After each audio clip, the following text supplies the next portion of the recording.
one of the things I was going to bring up is Hollywood as a company, or as a business, being essentially the entertainment industry. So for a very long time, people were very much interested in fun and entertaining things, but even that, I'd say, recently has been being not the best in terms of, you know, outputting products because of... Are you guys noticing me already? Okay, never mind. Because they're being less concerned about making things that are entertaining and more concerned about other things, I guess. But oh, that's right. I think I actually come back here, come to think of it, but let's get this guy so I don't have to do it later.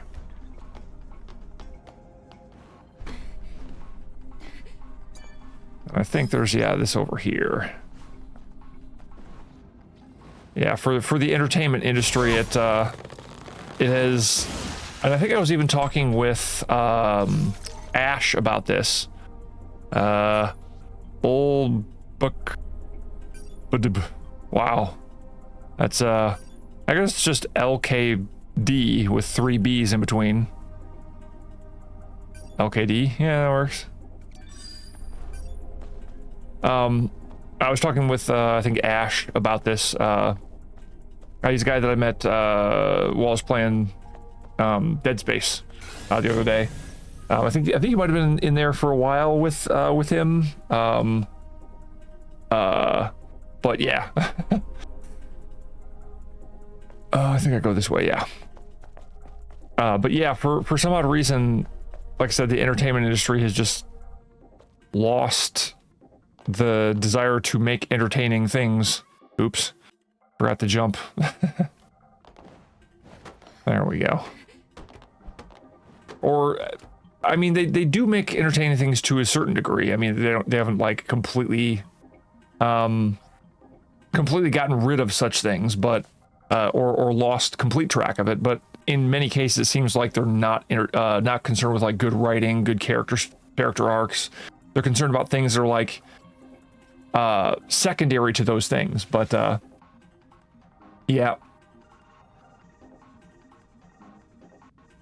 Yeah, no, I would agree. And I'd even say with video games, as I think we've talked about before, like there have been times where it's like, oh, this video game's coming out. Oh, but what are they doing with characters? Like, just like I played Dead Space yesterday. I do like survival horror games. One of my favorite survival horror games is Silent Hill 2, because it's the original is done so well. The writing, the characters, how like not everything in the game, but like so much of the game has some kind of a representation that deals with the main character and what he's going through or what he went through. And they're remaking it, and I've seen some not encouraging things about it. One of the phrases that I've learned to like become very wary of is when they say, "Oh, we're remaking it," or "We're continuing the story," and they say for modern audiences or something along those lines. And I'm like, yeah, but what does that exactly mean? You know, if it's a good story, if it's a good plot, if it's good characters, those types of things are timeless. Like you don't make them for modern audiences. You remake them, change them so that they're up, like with video games in particular. You change them so they're better graphics, maybe update the gameplay because they weren't able to do some certain things when they originally made it. Make it so that some video game trends that are around will be included in there, so that I guess that might be like a modern audiences kind of thing. That hopefully that's what they mean. But I'm not pre-ordering it because I'm wary, you know, of all stuff that's coming out. Modern audiences is your particular small niche. Maybe you could answer then what particularly that means. Because if it's your small niche to have like modern audience stuff, because I don't completely understand, but every single time that something's been made for modern audiences, I go and I watch it and I'm like, this doesn't make sense. There's a plot hole here. It looks like they didn't pay attention very much to like writing and character arcs, and they're trying to subvert our expectations in a way that doesn't actually work in the end, because subverting expectations is a valid thing to try and do, but it can fall flat in so many different ways, and it's just another complication in trying to make something fun and entertaining. It is already difficult to do that, to make things fun and entertaining, so adding more complexity in there just makes it more difficult on you. For every writer, I mean. Okay. It's just annoying how dumb it tends to be, or insulting by changing established characters. Yeah, I think I understand what you're talking about. Where I think a great example of this is actually like the Disney taking over Star Wars. Now, I'm probably like of the unpopular opinion that I actually I liked Force Awakens because I saw that they were having very much of a callback to A New Hope. I don't know if you're familiar with Star Wars, by the way, Vendros. I think most people are, so I assume. But if you're not, then this probably won't be as interesting for you. But there were things that I liked about it, and I'm like, hey, you know what? I like this. I like this. There were certain things that I was like, that doesn't make complete sense, but hey, maybe there's a reason behind it. I don't like that they did this with this character, but hey, maybe they'll have a payoff later on. You know, there was an emotional thing that happened. I'm like, okay, maybe that'll work out. It gave me hope to see what the next film was. And then when The Last Jedi came out and I went to see it, I was like, okay, I think I'm done with Star Wars. Because they took everything that they had set up in the first one and just tossed it, just chucked it. It was like, oh, you grew up with Star Wars. Okay, gotcha. Gotcha. Oh, so was I. I mean, too young for the original 3. Old enough for Phantom Menace. Yep. Yeah, me as well. But I mean, I've seen the original 3, and I'd seen the original 3 before the prequels came out. And here's the thing. Another kind of hot take, I guess, on my on my part. The prequel trilogy, I like and I appreciate. I don't think it's perfect. I think there were some mistakes that were made, you know, in the creation of it and whatnot. But I still there's some good stuff that happens in there. You could tell there's a plot line, a through line that goes through the entire thing. That has a satisfying ending, I'd say. You know, it's not done perfectly throughout the entire thing, but yeah.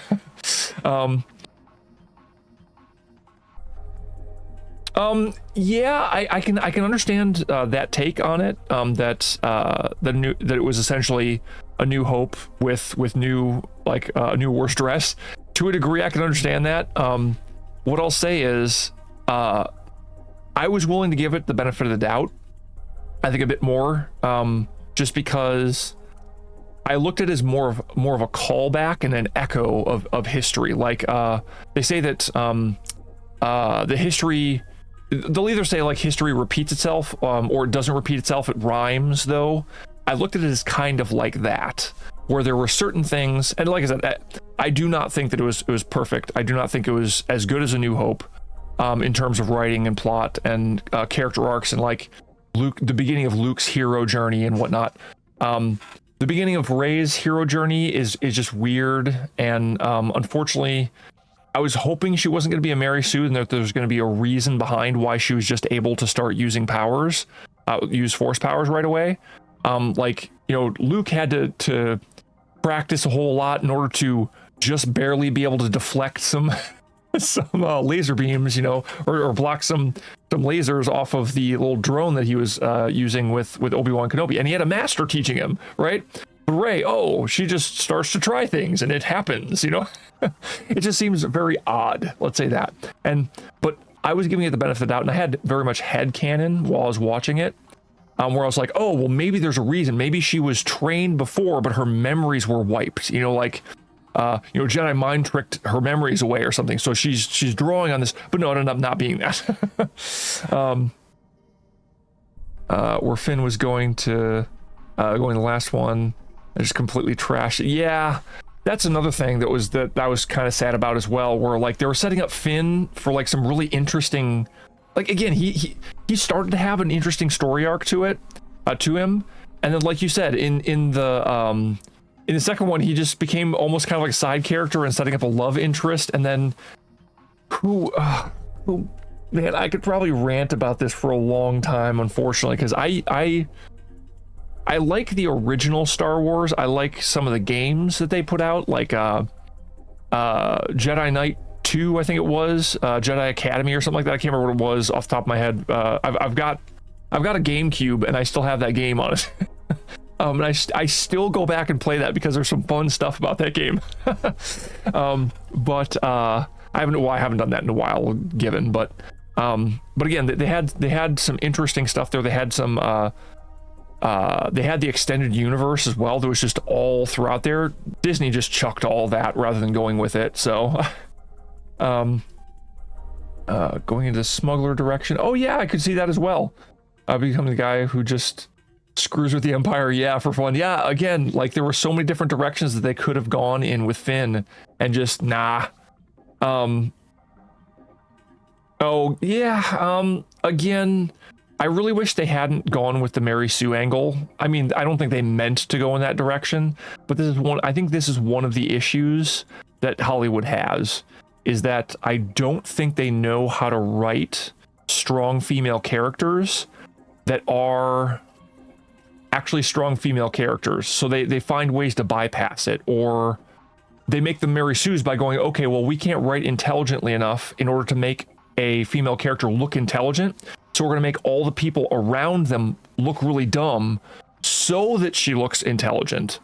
But what I'll say is I'm not going to say that it's easy to write intelligent characters, because I mean, like, I've written a little bit, but nothing like, you know, no scripts or anything like that, like maybe a short story, some poetry and stuff like that. That's basically it. But so I've got some understanding of how writing can be, and I'll say it can be difficult to write things in a good way, but there's an issue when you watch a film and you're like, I could have come up with something 10 times better than this, and it wouldn't have been all that hard. You know, and I think another issue is that they didn't seem to care about the canon. They didn't seem to care about they didn't seem to care about the lore of Star Wars. They've changed things like, oh my gosh. So are you familiar with something called the Holdo maneuver? I think it's called. It takes place in the second film, or the second Disney film, where what's her name, the captain, who for whatever reason hides what she's doing from everybody, and then chastises what's his name, the pilot. Yeah, I mean, it looked amazing. Exactly. It made the Death Star useless. It made it made fleets of vehicles pointless, because all you need to do is put a droid in control of a ship, which is kind of funny, because if you know some of the initial lore of Star Wars, the Millennium Falcon, one of the reasons why it doesn't work very well is it has 2 droid brains installed inside of it, so they can make calculations faster, but they fight with each other sometimes.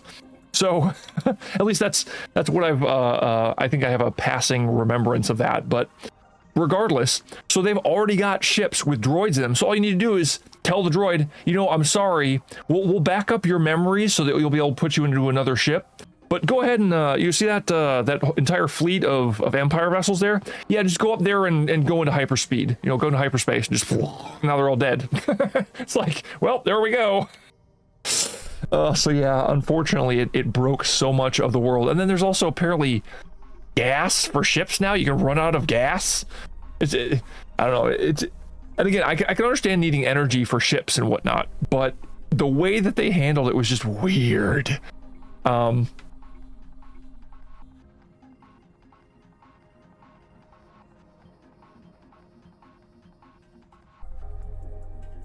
I don't know if I understand. Well, here's the thing. Like, Fem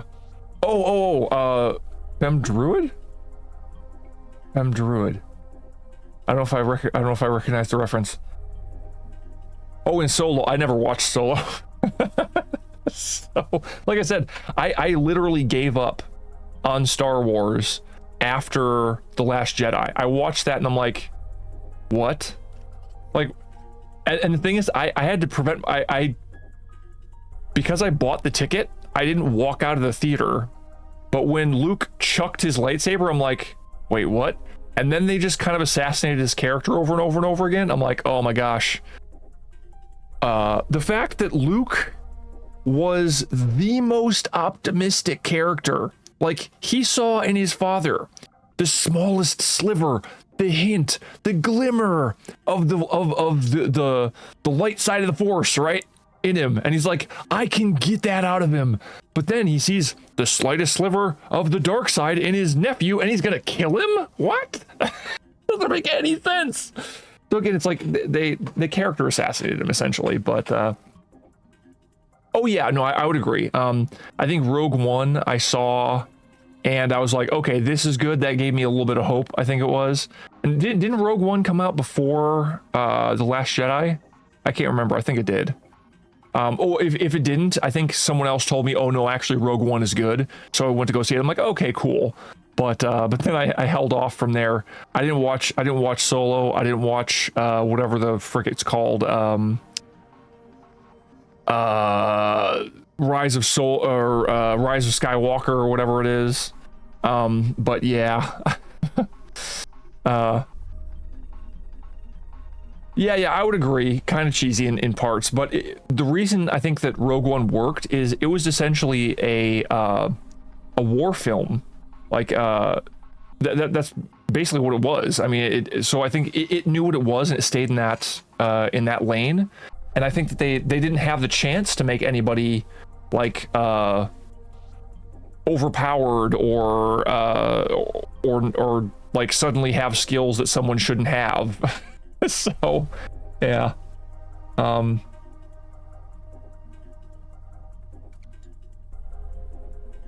Oh, gotcha. Yeah, no, I'll also say when I heard really good things about the season 1 of The Mandalorian, I watched that. I would agree that one was good. I think I watched season 2. Yeah, I did. And then things apparently took a little bit of a weird turn in season 3. I watched part of season 3 and I'm like, I'm out. So apparently I chose right, because when I stopped watching, I started watching other people who did reviews on it, and they're like, and then this happens and now this over here. I'm like, wait, no, oh no. But I don't even know if I can remember, because I've lost interest. So yeah, anything that's Star Wars now, I've just been completely bypassing. Unless something comes back where I see something like someone who I trust to do where they'll say, okay, I really like this, and I go and I see it and I'm like, hey, you know what, they were correct.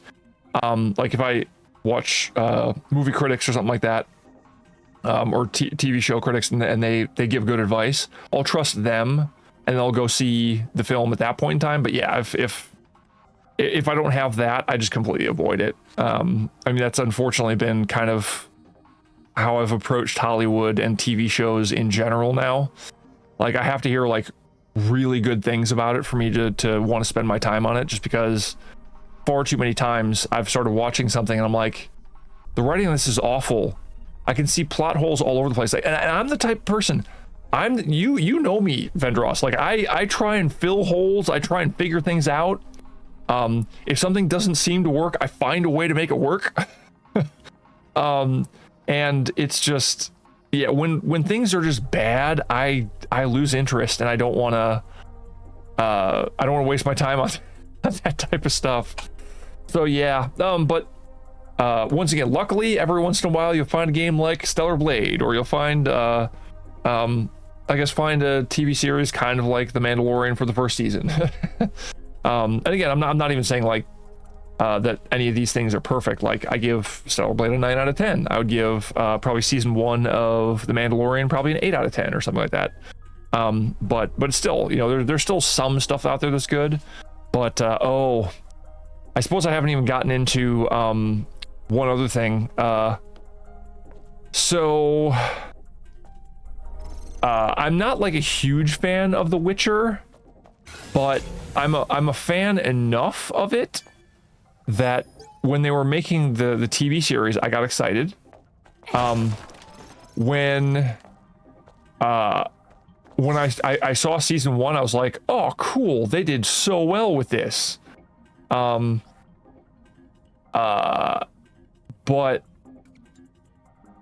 then they started to go awry in season 2, where they were kind of assassinating characters, and then I started to watch 3, and I'm like, nah, I'm out. I didn't even finish season 3. I think it was, unless it was season 4, I can't remember. But regardless, let's see here. Boring or just filler like The Walking Dead. Yeah, The Walking Dead started out good, and then I think it went a little bit awry. There's still some stuff that I mean, I watched the entire series. Just because I was interested in things, but yeah, I would agree. Oh, The Expanse. The Expanse actually did very well. Like that, I've actually recommended to people. If you haven't heard of it, or if you haven't watched it, and this is an older series. This is a cult classic, and I know people talk about it all the time, so I would be surprised if you hadn't heard of it. It's a show called Firefly. It was canceled before one season even completed, and they didn't even air all the episodes. And they aired some of them out of order. But that's another good series. That's pretty good. I think it's only got like 12 episodes though. Well, yeah, I've heard the same thing. Oh gosh, you grew up with that stuff. Yeah, I'll say the Henry Cavill Warhammer 40K thing. I really hope that he does as well. I've heard some rumblings that things might be going awry with it, but I'm not 100% sure on that. And that might be based on what's been going on with Warhammer, like the Warhammer universe, where apparently they've been... One of the things that I'm not a fan of is when you can tell that people who are now working on projects and whatnot go back and change established lore for some reason or other. And the motivation seems clear for why they're doing it, but it doesn't make sense in the lore. And I really wish they would just kind of be like, okay, here's the lore, let's make stories within the lore and all that. But I can see you've posted some other stuff here. Stargate, yeah, I've watched like Stargate SG-1 and Atlantis and whatnot. Firefly, definitely awesome. Battlestar Galactica, kind of meh on the last season.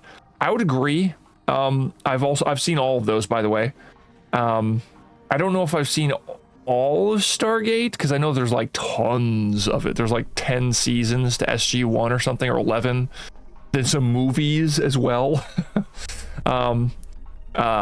Seen all of Firefly. Battlestar Galactica, I think I saw all of it, and I even started to watch Caprica, which I understand why people were less interested in it, but there were certain things about it that I enjoyed.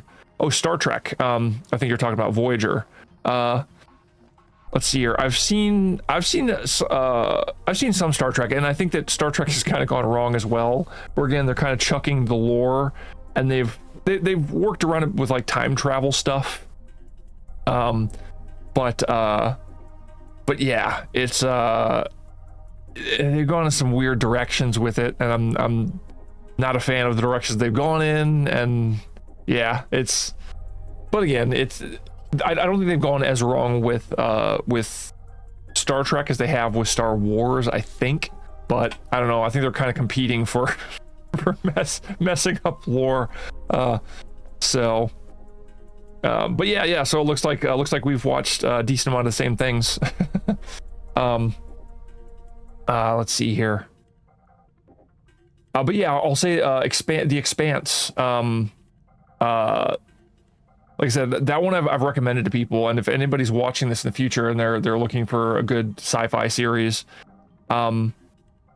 it's definitely worth watching, because there's some really interesting things and some really neat twists and turns that they have in it. Some political intrigue and whatnot that all takes place in that, and it's definitely a worthwhile series to take a look at. I think that I think there was a plan for another. Wow, that was an interesting way to stop there, Eve. You're standing on nothing. But I think there was plans to do another season of The Expanse, but then they didn't for whatever reason. I'm sure they ran out of funds. Oh man, if we're talking about Amazon, because Amazon purchased the rights to make The Expanse, and I think they made 1 or 2 seasons in their own studios and whatnot, which they did a pretty good job on, I'd say. But what Amazon has done with the Tolkien lore and whatnot in Rings of Power, oh my gosh, I could probably go on with that one for like hours, just talking about how awful they've done with it. But your last season was cut short, so they can burn the entire money on the last half. Oh, and it shows, yeah, I can understand what you're saying there. There'd be a time skip. Oh wow. Okay, next would be a time skip of like 30 years. Oh wow, okay. Huh, interesting. Yeah, I'm not as familiar with everything that has to do with The Expanse, because I know it was based on, I think it was a book series, right? And again, they did I think a really good job of having like varied characters, good character arcs, sticking to the lore within and whatnot. Got to read the books sometime. Oh, gotcha. Yeah, if I didn't have dyslexia, I'd probably read a lot more books. But yeah, with me, it takes a lot longer, so maybe I'd be able to get like audiobooks or something. Yeah, it's fine if I had the time for that type of stuff. But yeah, I'll rather than going into long drawn out detail, with the Tolkien stuff, so at its core, Tolkien's writings have very much a theme of good versus evil, and that evil should always be fought against. It is darkness that corrupts, and if you get touched by and grasped by evil, there's no getting rid of it, essentially. And that's something they go completely against in the first season of Rings of Power. I will fully admit I did not actually watch Rings of Power because I started hearing horrible things about it before it even came out. I watched people that I trust review it, and I've seen clips from it as a result. I probably have seen, from the clips that I've seen, I've probably seen the majority of it. But it's typically, someone talking over it or showing an example of something and all that. So yeah, from what I understand, they toss that out. Another theme that goes throughout is friendship, camaraderie, that being something that is a source of strength. That also gets kind of tossed to the wayside to a degree. And there's yeah, like I said, I don't want to go on and on and on, because like I said, I could probably go on for hours on this, just discussing all of the issues. They don't understand time, space, and distance in the series, because there's a time where someone, I'll try and keep it vague just in case no one has actually watched, someone jumps out of a boat in the middle of the ocean, hundreds of miles from land, because they suddenly changed their mind about where they want to go. So the game Exodus looks promising. Okay, interesting. Oh, 1,000 actually. Yeah. You might actually be correct on that one. Because I think, if I'm not mistaken, she was past Numenor and almost over to Valinor. So yes, I think you're right. It's essentially her swimming across the Atlantic Ocean from the Americas back over to England. That's how far she'd have to swim. Yeah, I know. Oh my gosh, it's so bad. I know. It's so bad. And okay, and here's the thing. I know, in the middle of the ocean, it's like, how did you find each other? And on top of that, here's something else that I find spectacularly stupid. So she ends up being the reason. If Sauron is being truthful when he, and I guess spoiler warning, I guess, you know, we're gonna be talking about stuff that's gonna be spoilery, but so if Sauron is being honest, and for all intents and purposes it sounds like he was, like saying, I've done bad stuff in my past and I'm trying to get away from that, I'm looking for a peaceful life somewhere. Yeah, exactly. Yeah, that's another one. Yeah, no, trust me, there are so many things that you can pick from in this series where it's like, this makes no sense. I mean, we haven't even talked about how dumb it is that totally not Gandalf, which hopefully isn't Gandalf, because that would just make things even more hilarious, shows up like 1300 years before he actually even shows up in Middle Earth, according to the lore. And the only reason why I'm saying 1300 is because they've jam-packed everything from like the last half of the Second Age into something that can only be about 200 years, because they've already got Isildur in there, and Númenóreans don't live for more than like 400 years. So, and that's why the like elite people like Isildur and his father, you know, so it's so bad. Oh yeah, the female Nazgul. Yeah. Yeah, well, okay, but here's the thing. The Nazgul don't exist because the Rings of Power don't exist yet. They're okay, here's the thing that I think happened. The people who were making the series didn't actually read any of the material. They didn't look into the lore of Tolkien basically at all. They might have gotten like somewhat of a Cliff's Notes or something. And then they watched the Peter Jackson trilogy, which I say, again, hot take, I really like them. I mean, there are some Tolkien fans that are like, oh man, he did this wrong and this is all wrong and he changed this and this. I think he did a phenomenal job with it. I think some of the changes were actually pretty decent. You know, like the elves showing up at Helm's Deep and all that stuff. That didn't bother me, because I think, again, it showed it still held true to the core of what Tolkien was going with. That would be camaraderie and brotherhood and whatnot. That was exemplifying that, essentially. He did with the time he had. But yeah, so yeah, what I'll say is 100% I agree. Peter Jackson actually did a phenomenal job sticking as close as he could to the books, removing some certain things so that he could actually fit. I mean, and the thing is, the extended versions are like 11 and a half hours long or something like that total, and that's just the films, I think. So, or well, it might be a little bit less than that, because I think if you take out credits, it's a little bit less, so it's like 11 hours of content. So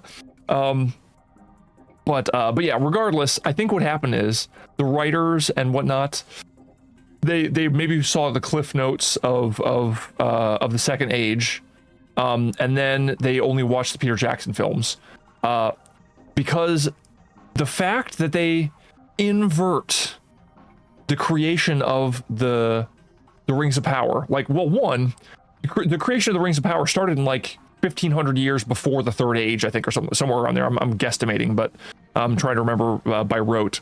But oh, and actually, I suppose technically, I should change my my stream here real quick to what is it? Yeah, there we go. Just chatting. Let's go. There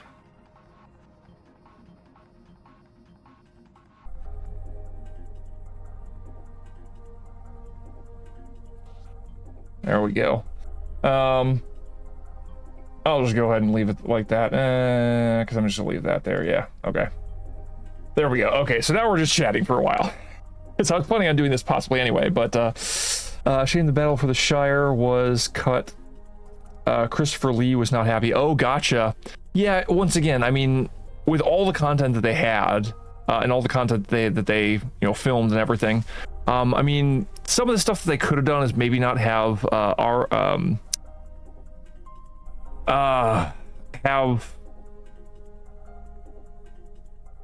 I guess you could have Arwen, you know, like not have her as much, but I mean, she wasn't even in there very much. So I don't know. It's yeah, what I'll say is, I mean, I'm happy with what he did, but yeah, what I'll say is I can completely agree with the people who are, I can completely agree with people who say that, like they're hardcore Tolkien fans. Like they can go in depth and be like, oh yeah, you know, Eru Ilúvatar, you know, he made the Maiar, you know, and blah blah blah, and go through all of that stuff, and like they know from beginning to end, like all the lore. They can speak the languages and all that stuff. Like those type of people, I can understand why they'd be like, oh, the Peter Jackson films, don't talk about those. Yuck, they left out this character. They put this character in there too much. They focused too much on this. They had the elves show up at Helm's Deep. They didn't do this. They did that, you know, and all that stuff. I can understand from their perspective why it's so important to them, right? But I'm sure at this point in time, they would lovingly take those films over what they did with Rings of Power. So to kind of finish off what I was talking about before, at the very beginning of the Fellowship of the Ring, from the Peter Jackson films, they take kind of a real brief overview of what happens right at kind of just at the end of the Second Age, but also the creation of the Rings of Power. And what happens is they talk about the three rings that were given to the elves, the 7 that were given to the dwarves, and the 9 that were given to the kings of men, right? They mention it in that order, but that's the opposite order of how they were actually created. They were the way that they were created is apparently in season 2, because I've seen some rumblings of season 2. They're so now they've revealed that Sauron is out there and that he's Halbrand. Now he's gonna come back looking like an elf, basically a wig and some ears, and he's the same actor. They should have at least cast a different actor. That would have been so much better.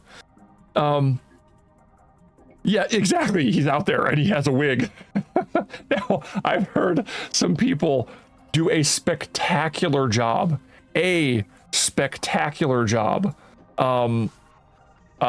Just raking this over the coals, going, one wig to rule them all, one wig to find them. One wig to rule them all, and in the darkness blind them, you know. Yeah, there you go. Exactly. So yeah, it's so good. But regardless, so yeah, so that's another funny thing, that's something that should have happened first, because in the lore, that's what initially happens with Sauron. Sauron's out there. They're aware that he's out there. He's actually, you know, causing his orcs to go out there and fight things and whatnot. And he goes to the elves disguised as the Lord of Gifts. The reason why they call him Lord of Gifts, I think they call him Lord of Gifts either way. Something of gifts. I can't remember if it's Lord or whatnot, but and I don't know if I can remember his name off the top of my head. Again, I'm into lore, or into I'm into Tolkien lore, but not so much so that I remember everybody. Oh yeah, Tom Bombadil, yeah. Being an Irish hobo. Yeah. Yeah. I think I heard some rumblings of that, but yeah. Character assassinating Tom Bombadil. Ugh. Especially because I know who Tom Bombadil is maybe supposed to represent according to Tolkien, but that's a completely different subject. Regardless, so let's see here. So yeah, initially Sauron shows up as an elf with a beautiful shape, like a beautiful form, and he starts to teach the elves. I think particularly Celebrimbor, I think his name is the guy who's the really awesome smithy, right, or smith of the elves. He starts working with him and teaching him this special kind of magic, which is actually, from what I understand, and again, I could be mistaken on this, but I think I'm right, where it could be the magic of the creation of the universe, essentially.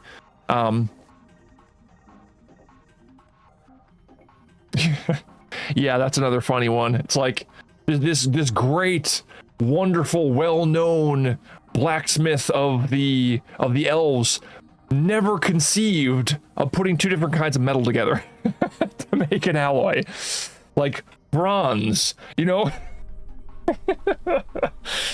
Yeah, no, I'm right there with you on that one, Vendros.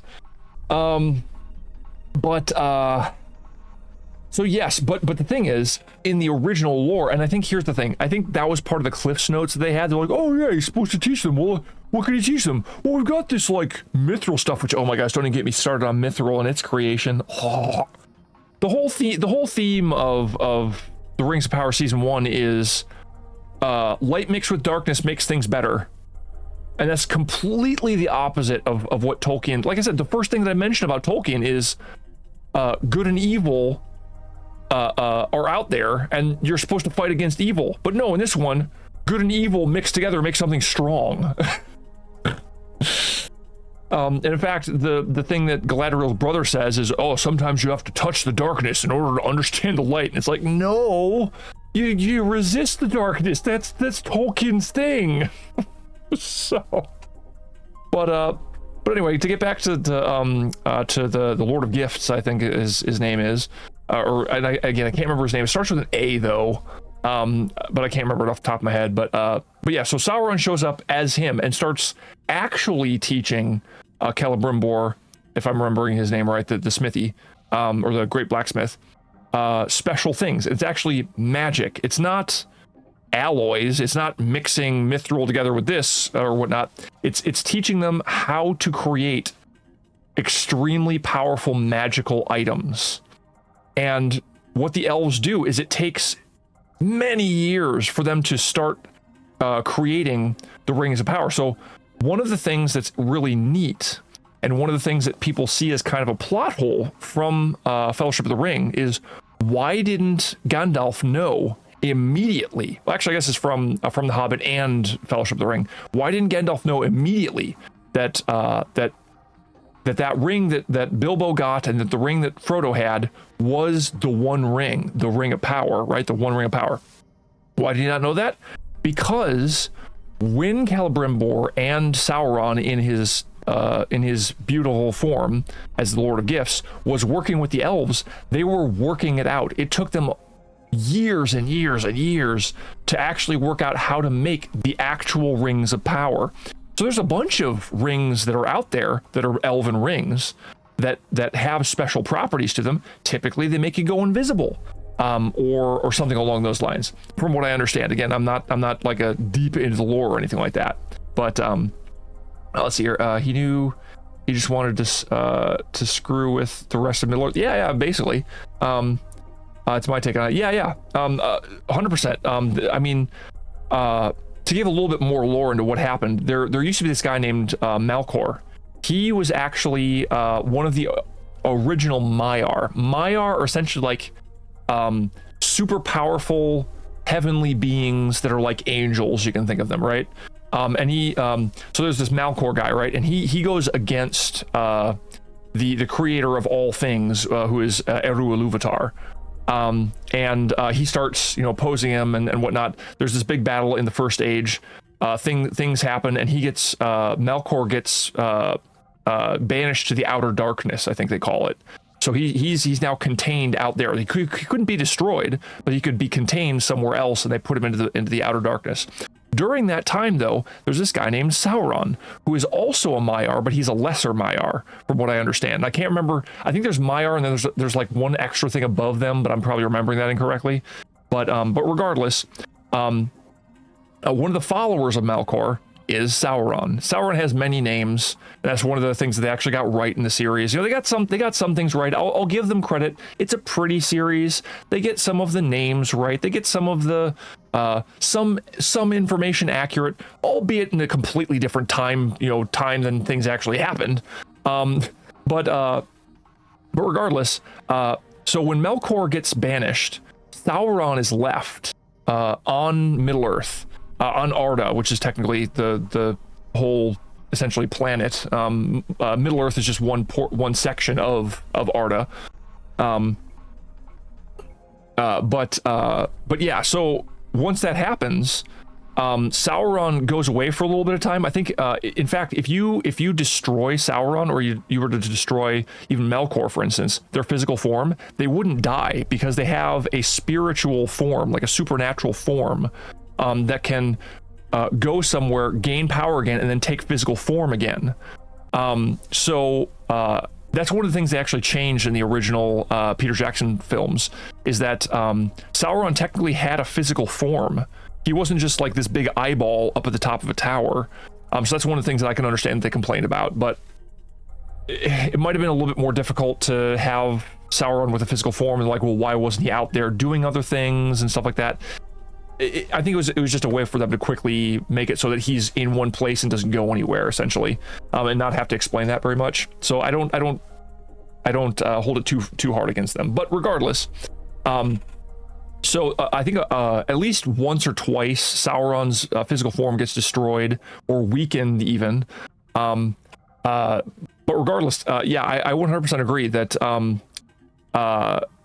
that he's just looking for a way to mess around with Middle-earth and try and take over, essentially, like take out his frustrations at losing on everybody else.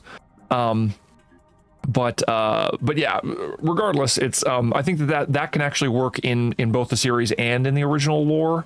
But yeah, regardless, it's Sauron is the representation of evil, in this particular series, so, or in this particular time frame. In fact, Sauron is supposed to be the big bad guy for all of the Second Age in this series, in the Rings of Power.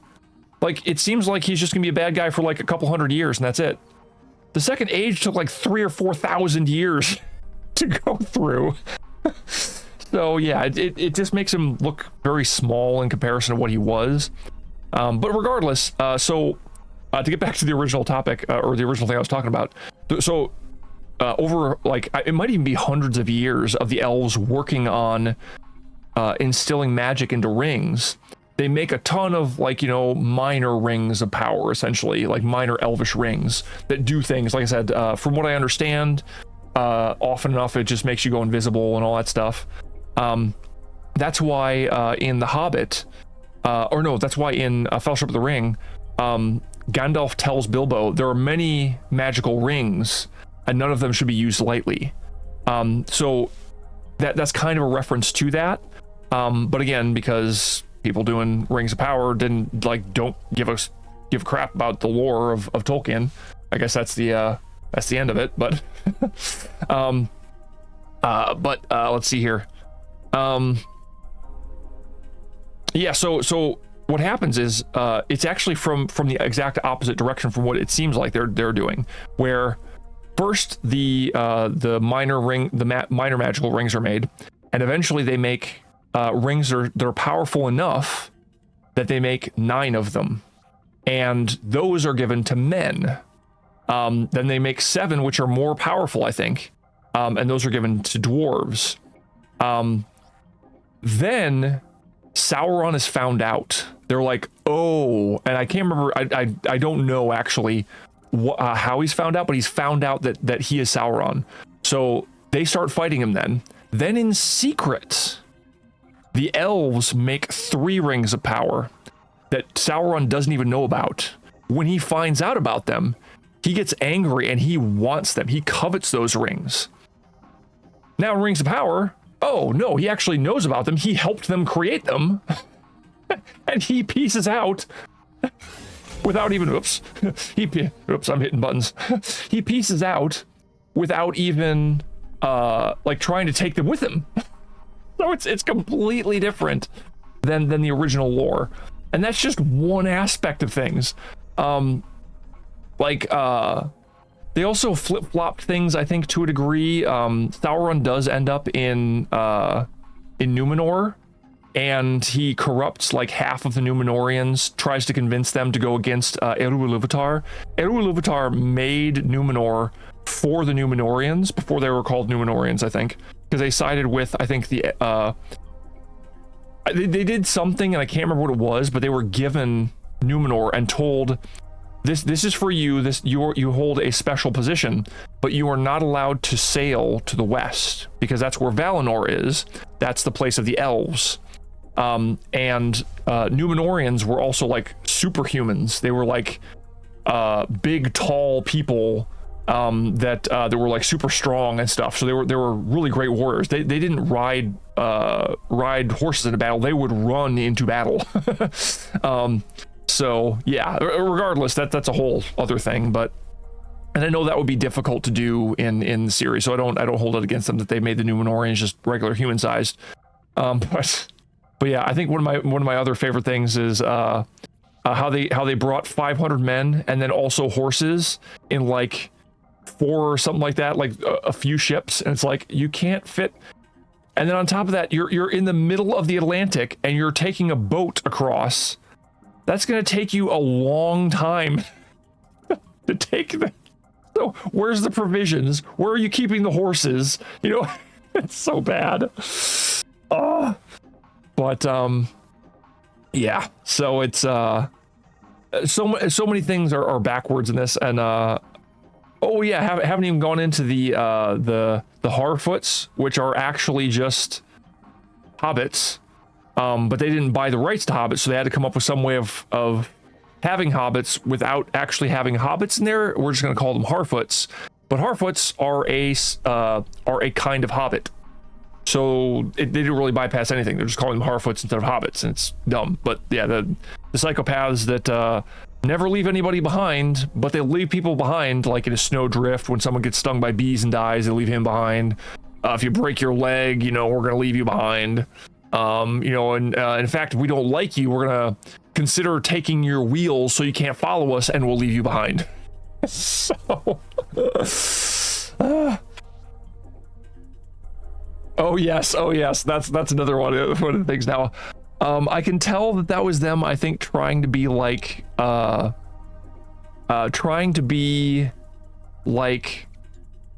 Game of Thrones. We're like, oh yeah, we're gonna have everybody have like their house phrase or whatever. Oh, the sea is always right.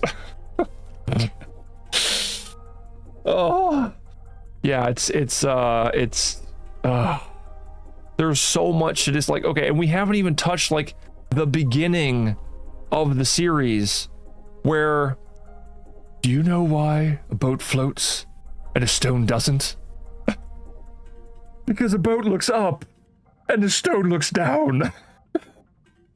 It's like, what? A boat doesn't look up, it looks forward. And a stone doesn't look anywhere. It's okay. I think I know.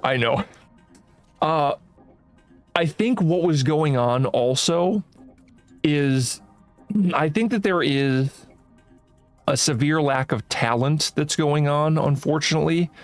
And here's the thing. I think that I don't think that they're completely untalented. I'm not saying that. So I shouldn't say a lack of talent. I think that they have not enough talent to write on Tolkien's level, and that is very hard to do without directly pulling from Tolkien himself, because Tolkien was a genius.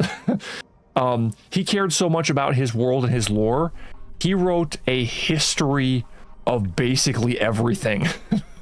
The languages, the land, the races. He kept adjusting things as he went along. One of the things that he regretted was actually well, it's here. Let me phrase this properly. He had a regret in writing things like Lord of the Rings and The Hobbit, because that then set in stone where the languages were during what period of time in his world timeline. That just goes to show how much freedom he likes to have, in that like he would be able to adjust when the language was speaking with this dialect, when it changed from over here, when they started using this instead of that. You know, it's and I don't know enough about languages to speak very intelligently about that, but I know that he was essentially changing dialect, and he had complete and utter freedom to do that until he wrote books about the world. Then whatever he used in that book, it had to have been there at that point in time. So now he's stuck. Now he can only go backwards from there, and he can only go forwards from there, and he can't go too far in any direction, or can't make the language move too quickly. Otherwise, it's not a natural move to where it is in Lord of the Rings or The Hobbit. So yeah, I mean that's how in depth he went with his lore. So I don't hold it against the writers too much that they can't write on the level of Tolkien. But if they're trying to, you've got to try super hard to make it make sense and not sound stupid. Like, why does the boat float and a rock doesn't? But again, if you don't care about Tolkien lore, then it's just, yeah, it's going to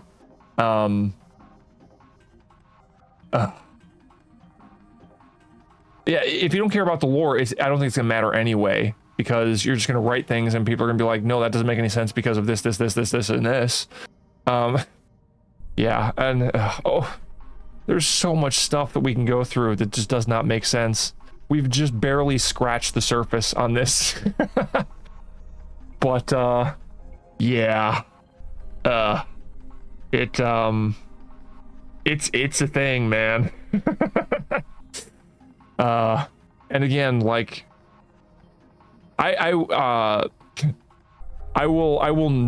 think I will ever watch any of the Rings of Power, just because I mean, I'll watch people, you know, like I said, who I trust criticize it, just because I'm interested. I've got a I guess a twisted sense of wanting to know how much they screw it up.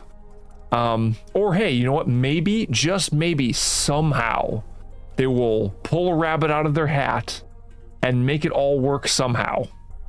But I cannot see how at this point. I mean, one way, like I was saying before, the totally not Gandalf who arrived on Middle Earth, because technically I think Gandalf, Sauron,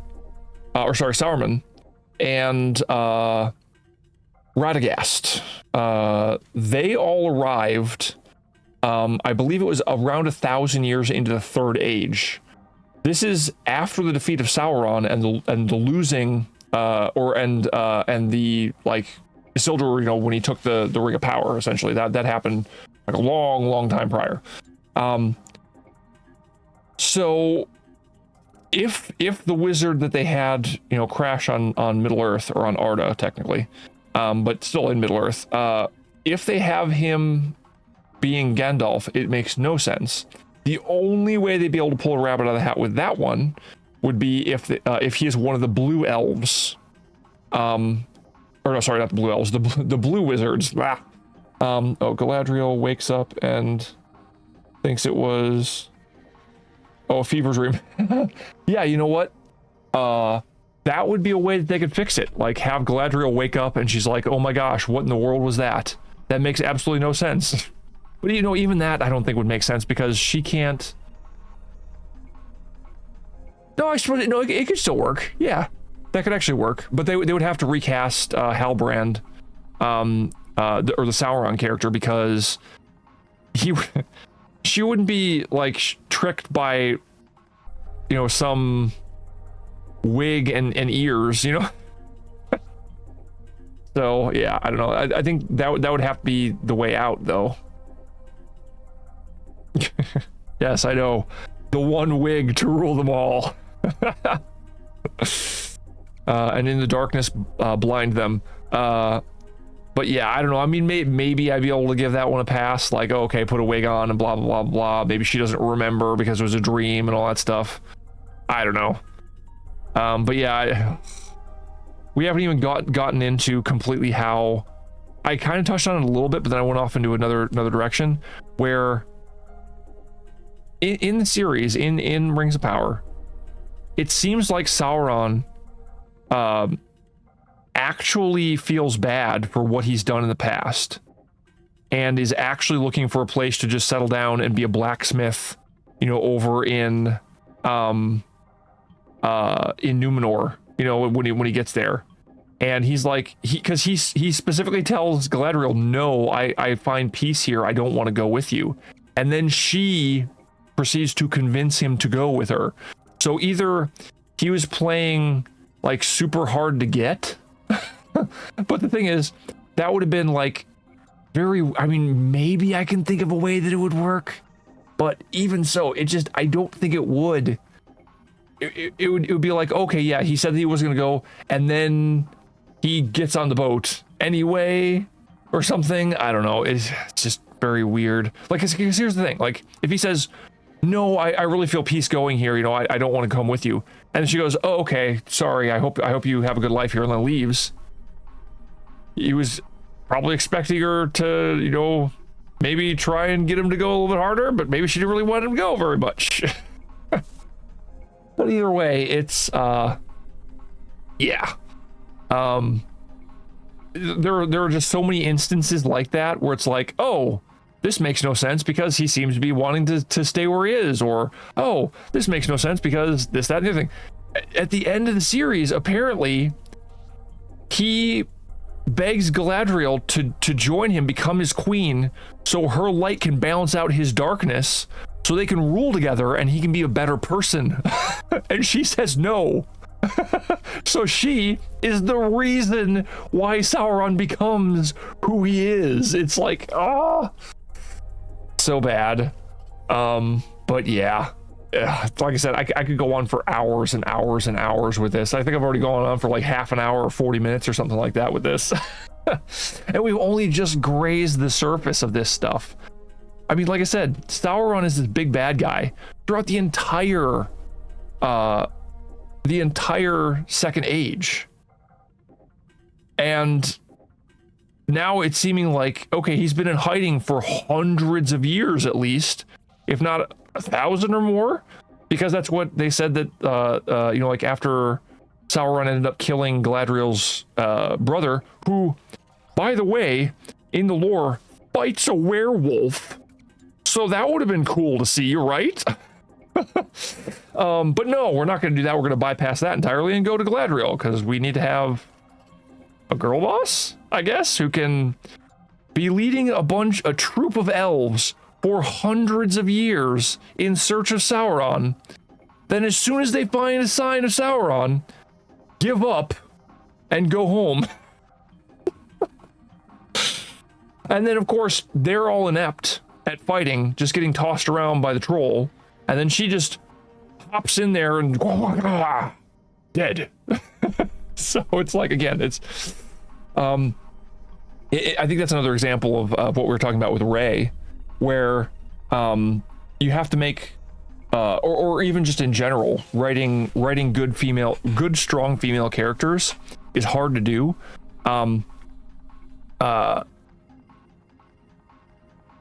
Because if you're not intelligent enough to make a really intelligent female, then you have to essentially compensate by making everyone around them dumb or bad at things to make her look good. But because that train wreck was the way it constantly got worse. Yeah, I agree. I have to concede on that one. You are correct. They had some consistency in consistently getting worse and worse over time. But yeah, well, like, what I'll say is, from what I understand, it wasn't all awful. And if you didn't know anything about Tolkien lore, it might have been halfway enjoyable. If you ignore some of the plot holes and some of the really weird things that go on and some of the oddness that they have with Galadriel, like, I don't know. It's the writing in it is just not good from what I could see, and like the fact that the MacGuffin that they're looking for is this sword that's used to unlock something that breaks open a dam when they could have just destroyed the dam. Like, they didn't need the sword at all. When they went up and tried to, like, get the townspeople in that tower, and they realized all the townspeople were gone, they're like, hey, cool, we won. Let's just break the dam, and we got the water in the you know, down the hole, so we can start a volcano with some water. Oh, yeah. So, yeah, exactly. Nah, it'll be fine. Should we check if we have a broken sword? Yeah, exactly. Nah, it's fine. I can tell you watch The Critical Drinker. Nah, it'll be fine. I'm not doing a Scottish accent very well, though. I always seem to go to Irish or something when trying to do a Scottish accent. Yeah, so do I. He's one of the people that I trust because he's been spot on a bunch of things that he's been like, oh, this movie's awful. I'm like, I'm gonna go see it. Yeah, it was awful. Or this TV series, I really wanted to see this. He said it was really bad. Oh man, yeah. And then when he recommends something, I'm like, yeah, I've seen that. He's right. That's really good. So he's got some good taste. I don't agree with him all the time. I think there's been a couple times where he's like, yeah, this is really good. I'm like, I find more flaws in it, but yeah, it's generally good. He's typically very good about picking good things to watch. And then every once in a while, I think it might just be a taste difference between the two of us that makes him like, he's a little bit wrong in this, but either that or I'm very good at being able to entertain myself. As you probably can see, you know, I've just entertained myself discussing this stuff for 50 minutes or whatever. So, but actually, you know what? Sure, why not? Let's do this.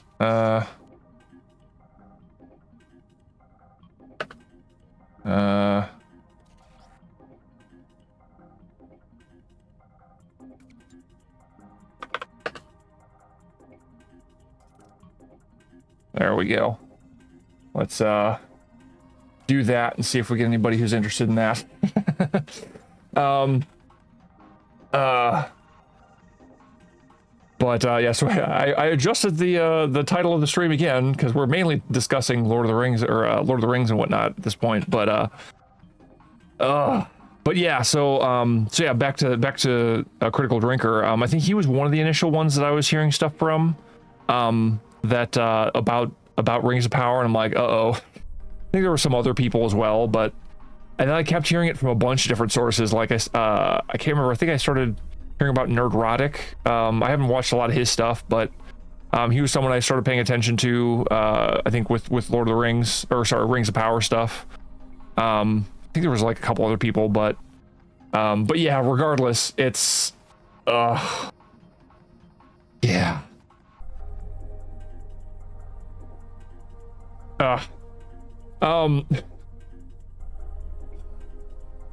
Man, there are oh yeah, I completely forgot about this as well. One of the things that I loved hearing about because of how ridiculous it was and how much against Tolkien it was in the first season when they had the Harfoots.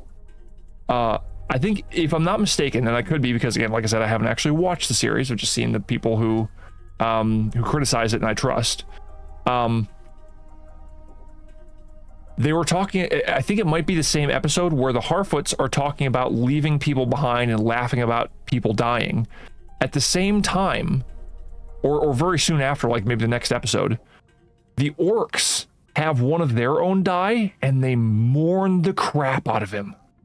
Like they're so sad, and they're like having this almost ceremony of like, you know, looking at this dead orc and like, just feeling awful about it. It's like, who are the good guys in this? Certainly not the Harfoots. Looks like the orcs are supposed to be. Oh, and then they also took some of the they took like I think a couple lines about orcs not liking the sun, and not wanting to like go out in the sunlight, and they turned the orcs into vampires, where they like sizzle and burn in the in the sunlight without special like Ku Klux Klan hoods that they wear or something. So then they can go out in the sunlight. But yeah. Oh man, then there's even the plot holes where they're like purposefully letting someone go, but they look like they weren't letting them go. I don't know. Oh. So many things. Oh yeah, and then once again, I mean, we went with the starting a volcano with water. That's spectacular. Which I don't know how that works. Oh, and then I think to get to one of the things that you were talking about, like, oh yeah, let's make sure people don't know you're blind by putting on a blindfold. Why did she need to put on that blindfold? Because she survived a pyroclastic cloud from a volcano eruption, which should have incinerated people. And then I think what's lovingly referred to as Cheeto Galadriel was a thing. So yes, yeah, it just doesn't make any sense. Yep, Cheeto Galadriel. Yeah. And then for whatever reason, Galadriel goes off to babysit, like for no reason, and then oh my gosh, the more I think about it, the more there's like awful stuff in the series. And again, I haven't even watched it. Here's something that's amazing though. The series made me more interested in Tolkien lore. Like the reason why I can list off, oh, there's the Maiar, and then I know who the Astari are, because that was the council of, I think it was 5 very powerful Maiar, that were referred to as the Astari. So the fact that the female Nazguls, who are around even before the initial Nazguls, who, because we know that is the case because they haven't made any of the other rings of power yet, or any other magical rings for that matter.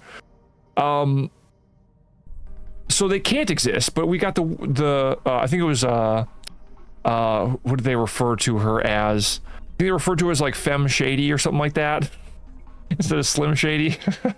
Feminem, I think that was it, and I can't remember what it was, but regardless.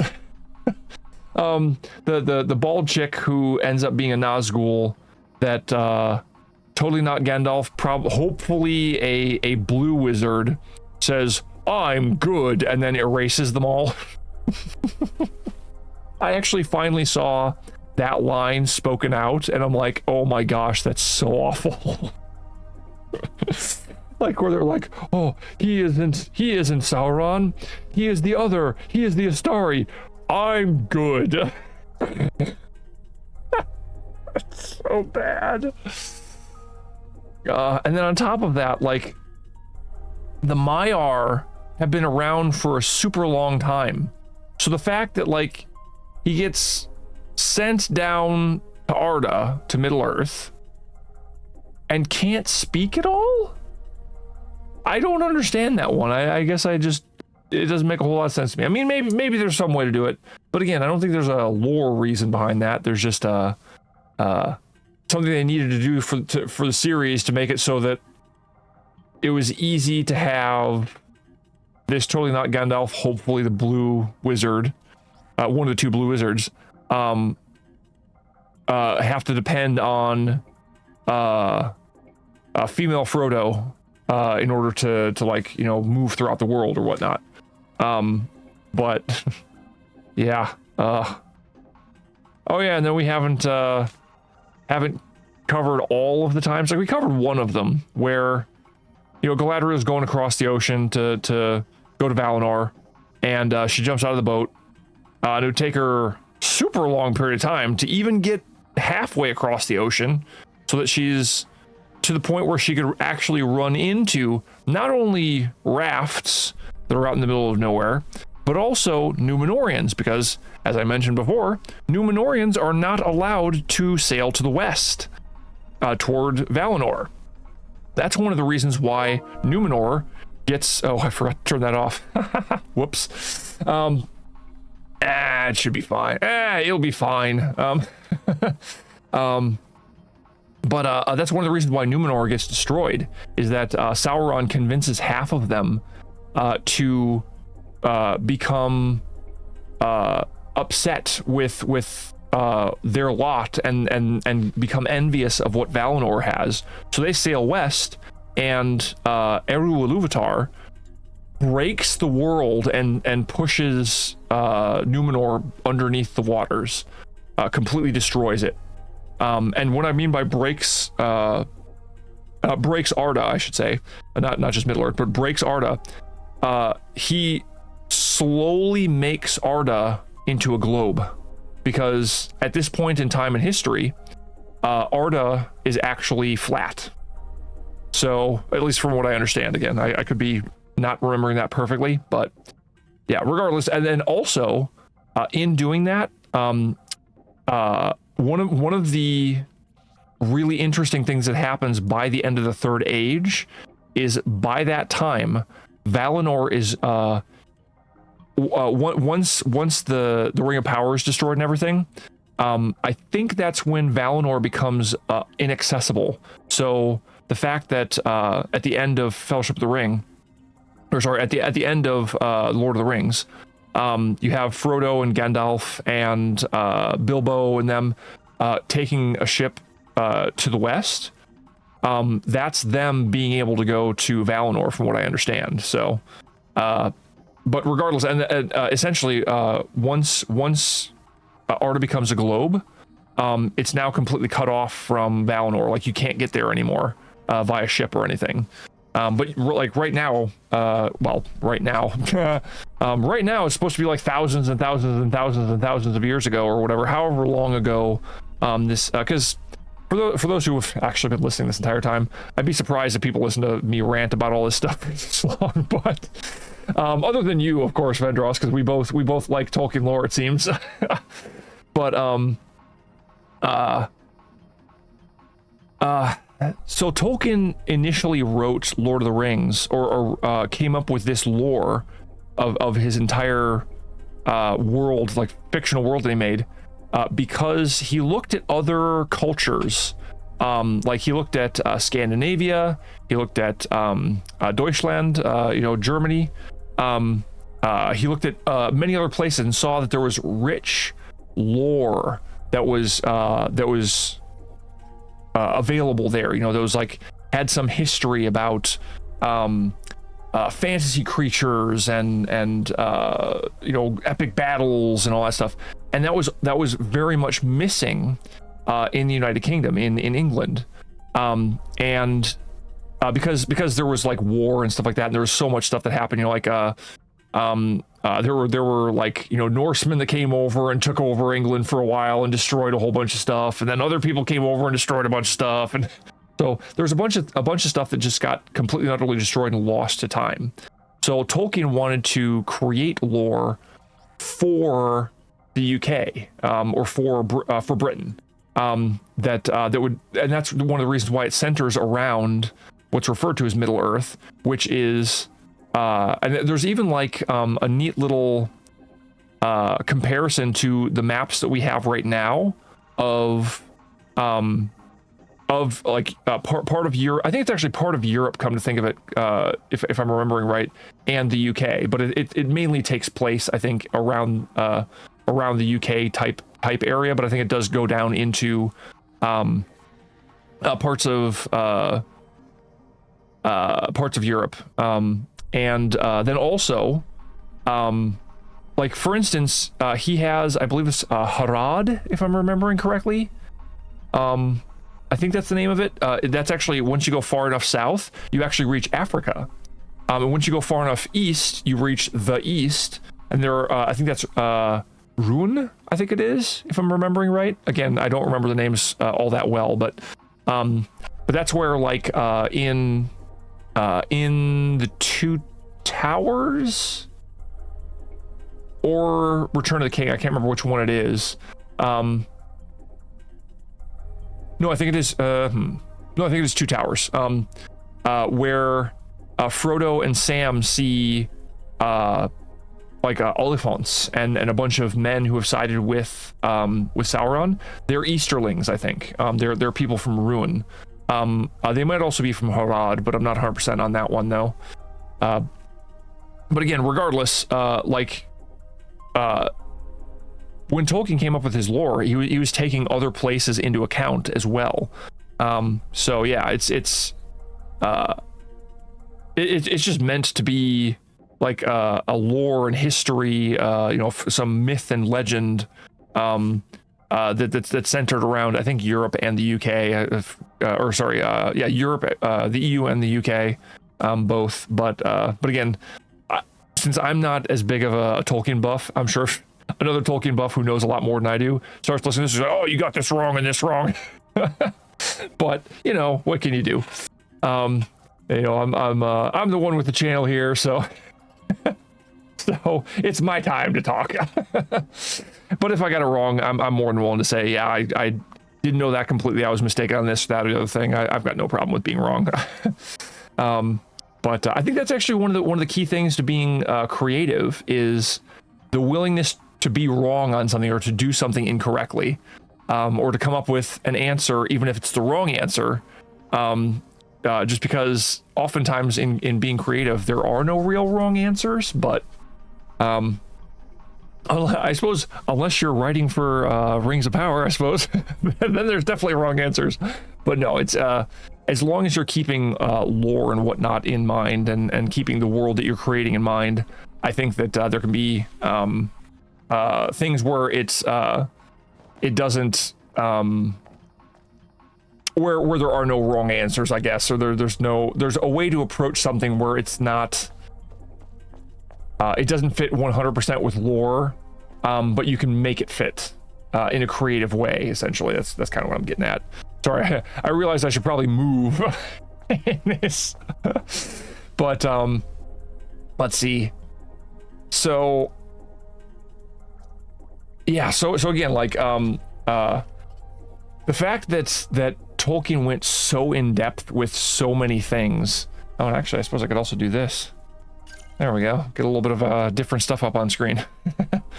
Like went so in depth with everything. I really wish that they would have kept to Tolkien lore, and have respected. Like that was one of the things that I liked. There's even a clip that had been going around that I've seen so many times of Peter Jackson saying, well, what we did is we tried to go with what Tolkien would have wanted and tried to keep our desires out of this. That's how we were able to make something so good. So something along those lines. I'm definitely paraphrasing, probably horribly paraphrasing it, or not doing it very well anyway. But yeah. So again, if they had just paid attention to that, interestingly enough, and I'm sure you've heard about this because I think the Critical Drinker actually went over this, but the Tolkien lore specialist who was working with Amazon to make the series, I can't remember if he quit or if he got fired. It may have been both. But regardless, when he left and I heard about that, that's when I started to worry. And I'm like, uh-oh, yeah, I'm not actually going to watch this. I think that might have been when I decided, no, I'm not going to watch it, because I'm like, if the Tolkien lore guy is being fired or quit, that means that things are not going to be good. And yeah, that was definitely a good indicator for that.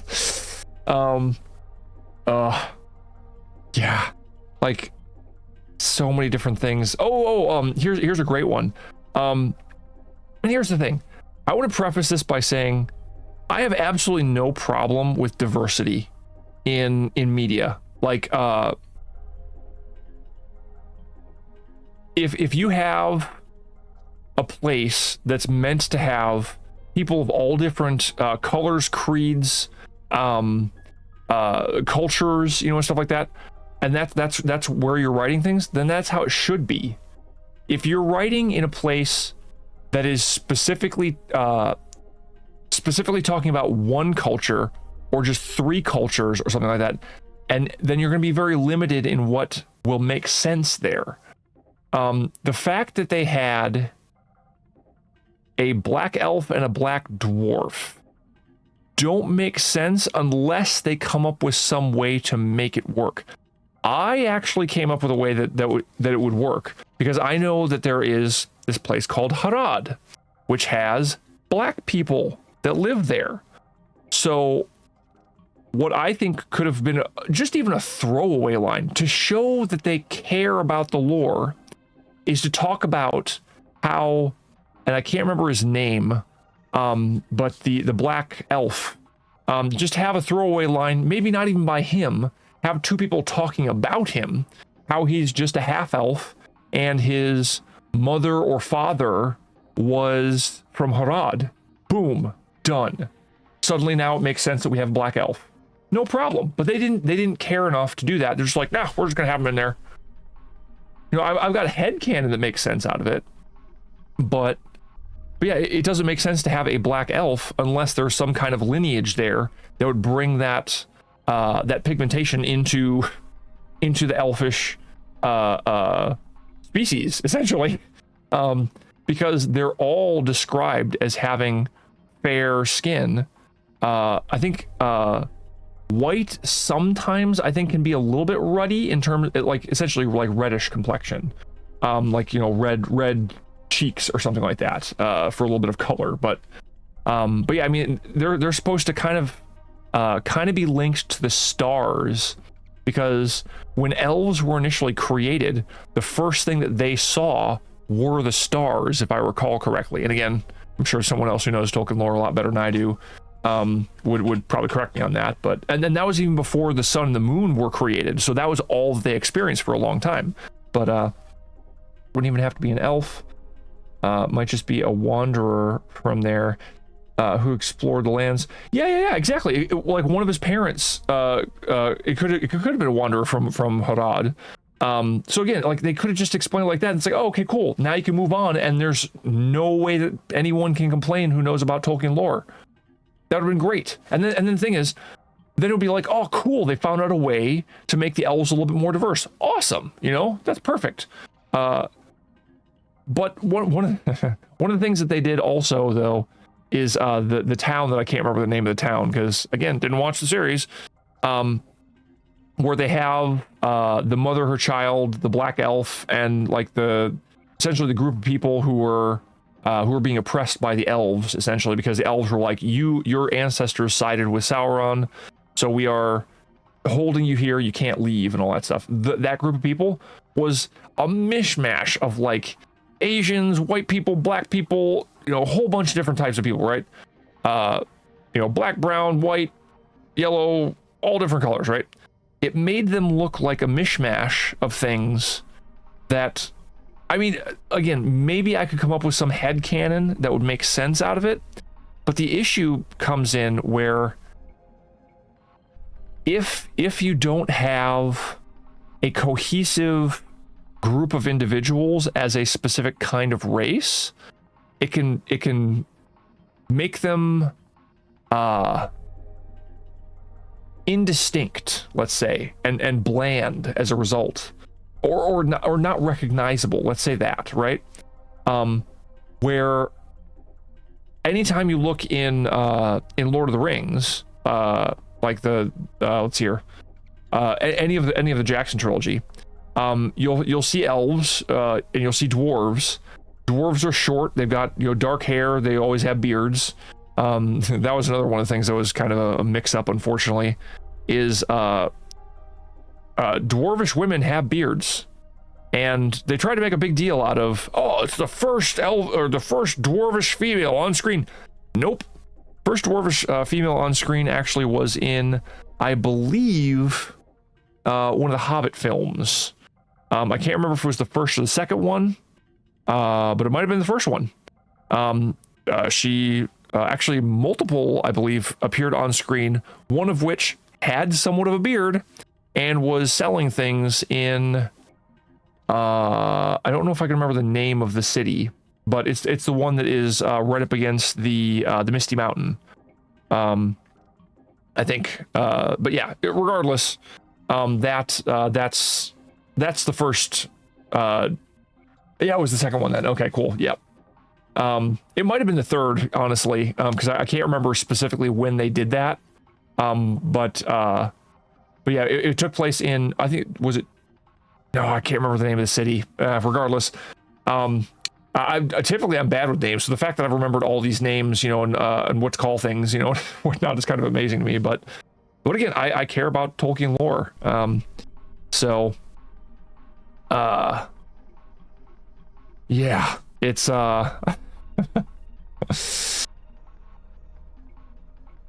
So again, it's just weird when they're trying to make a big deal out of things, and it's like, no, that was already shown over here.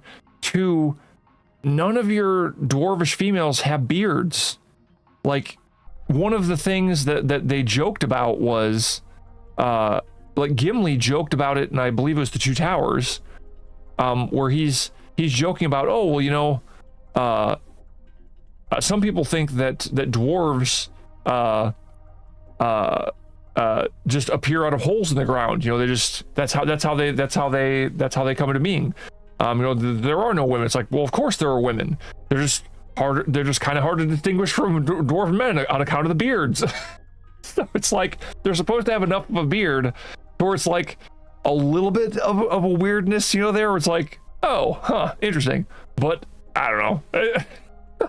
It could have just been Gimli making a little bit of jokes, but again, it's in Tolkien lore that dwarvish women have beards, right? It might not be like full and braided and like humongous like the male dwarves, but yeah, it's what it's supposed to be. But nah, for whatever reason, we're not gonna have beards, because I don't know. I guess they, again, actually I do know they didn't care about the lore. That's exactly why not. So yeah. But yeah, and again, then it's also like, okay, black dwarf, how and why? Like, dwarves are their own entirely different race that were made by, I believe, some Maiar, like a higher Maiar. I can't remember what they're called, but yeah, a Maiar. And then when Eru Ilúvatar found out about it, Eru Ilúvatar actually breathed life into them. So Eru Ilúvatar only tangentially helped to create the dwarves, if I'm remembering correctly. And there is so much lore to Tolkien that's one of the reasons why I'm like, I don't remember it all, because I haven't studied it all, I haven't read it all. So the fact that I'm remembering most of this stuff is kind of amazing to me. But oh yeah, then there's also the fact that at the end of the whoops, I'm hitting my mic. At the end of season 1, or sometime around or close to the end of season 1, they show the Balrog being awake. That also breaks lore, because apparently the Balrog doesn't wake up until into the Third Age. So again, they don't care about time, they don't care about space, they don't care about distance. Oh yeah, there's the fun part about the Númenóreans can travel across an entire ocean really quickly. They can travel across land almost instantaneously. Yeah, it's oh yeah, and then when Halbrand / Sauron gets injured, she rides hundreds of miles, if not 1,000 or more. Yeah. Oops, I think my chat's breaking. Oh, never mind. I think we're good. Hundreds of miles to bring him to the elves without stopping. So I think the horses would have been dead a long time ago, because that's, for people who don't know, this is a random fact that I know of. Horses don't have like stamina like we do, or like other animals do. So you can literally run a horse to death. Yeah, exactly. While he's bleeding out. Yep. Yeah, exactly. Rides for like a week You know, because I mean, it's going to take you a long time to go hundreds of miles. But oh, no. See, we don't care about time and distance and space and all that stuff.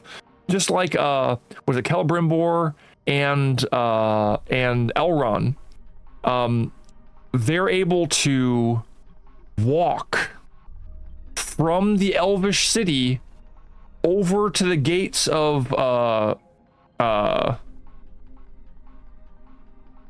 I don't know if I can remember the name of it off the top of my head, because I'm starting to get a little bit tired. But oh, the Mines of Moria. That's right. They go to the Mines of Moria.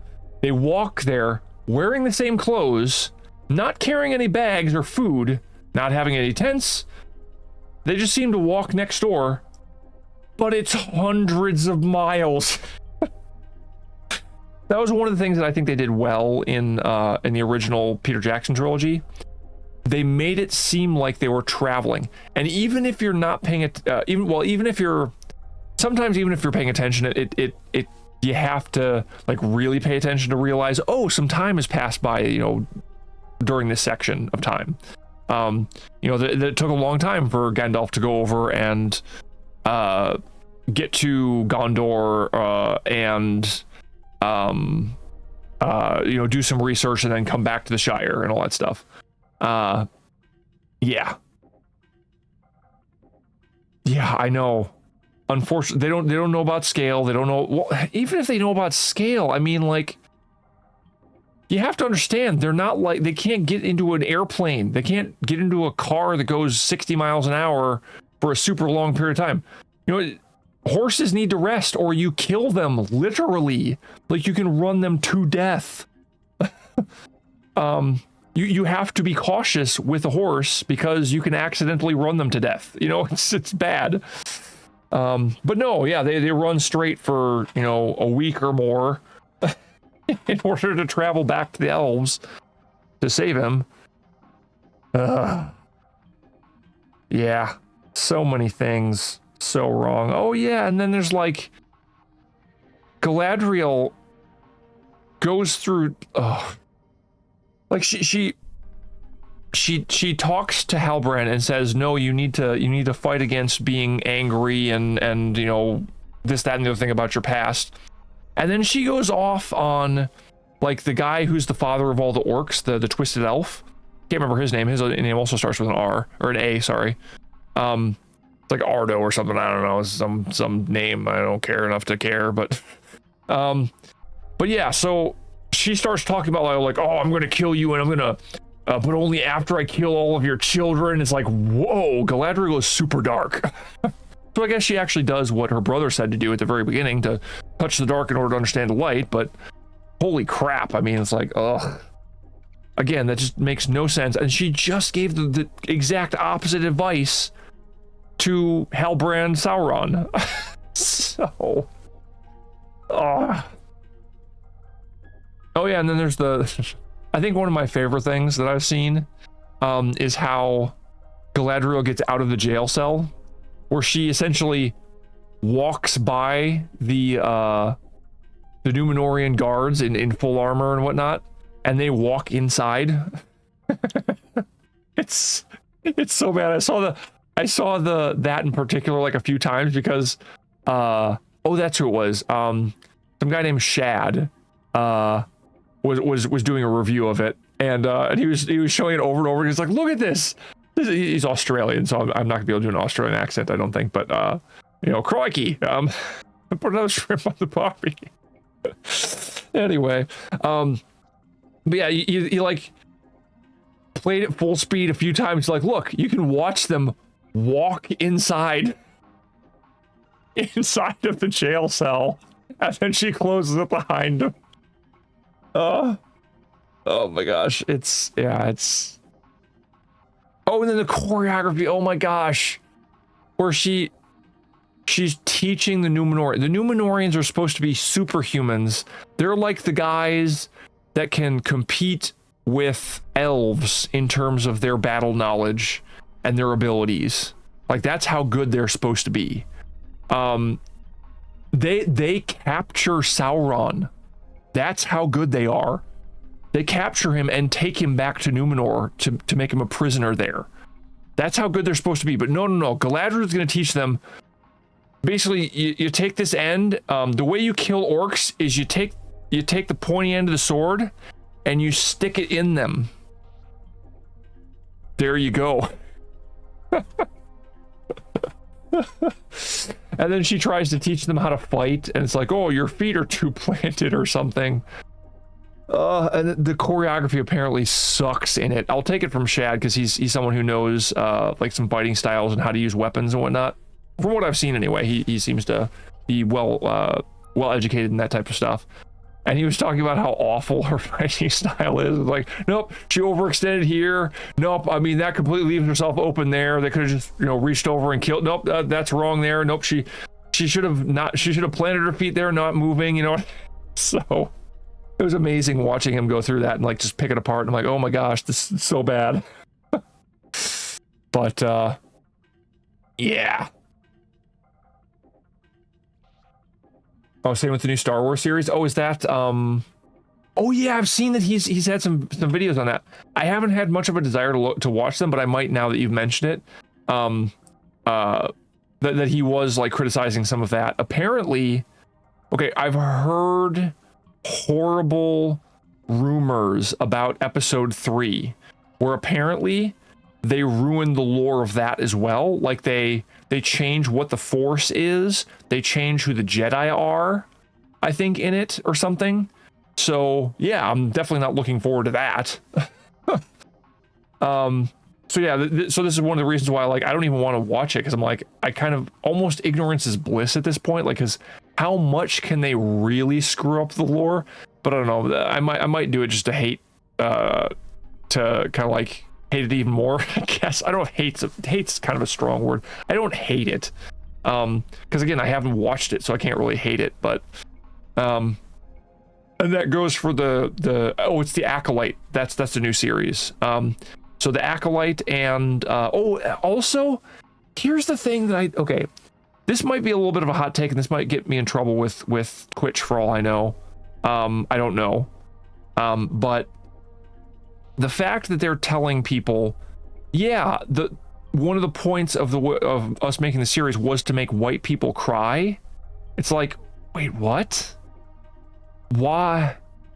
This seems completely counterintuitive to making entertainment. If you're trying to make entertainment, I mean, sure, there's niche entertainment, and there's entertainment that's meant for a specific demographic. Sure, that's all fine and dandy.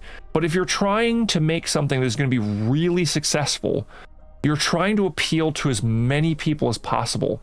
And if you're cutting off an entire group of people based on their skin color, I'm sorry, but that's just stupid. Like, I'm someone, okay, again, this might get me in trouble, but I guess I don't care that much. I mean, I just started streaming, so I'll start streaming elsewhere maybe if that happens. But for a while, I'm sure that if they ban me for saying that it's I think you can actually be racist against white people. I think you can be racist against anybody based on their skin color. You can be racist against your own group of people, who have the same skin color as you.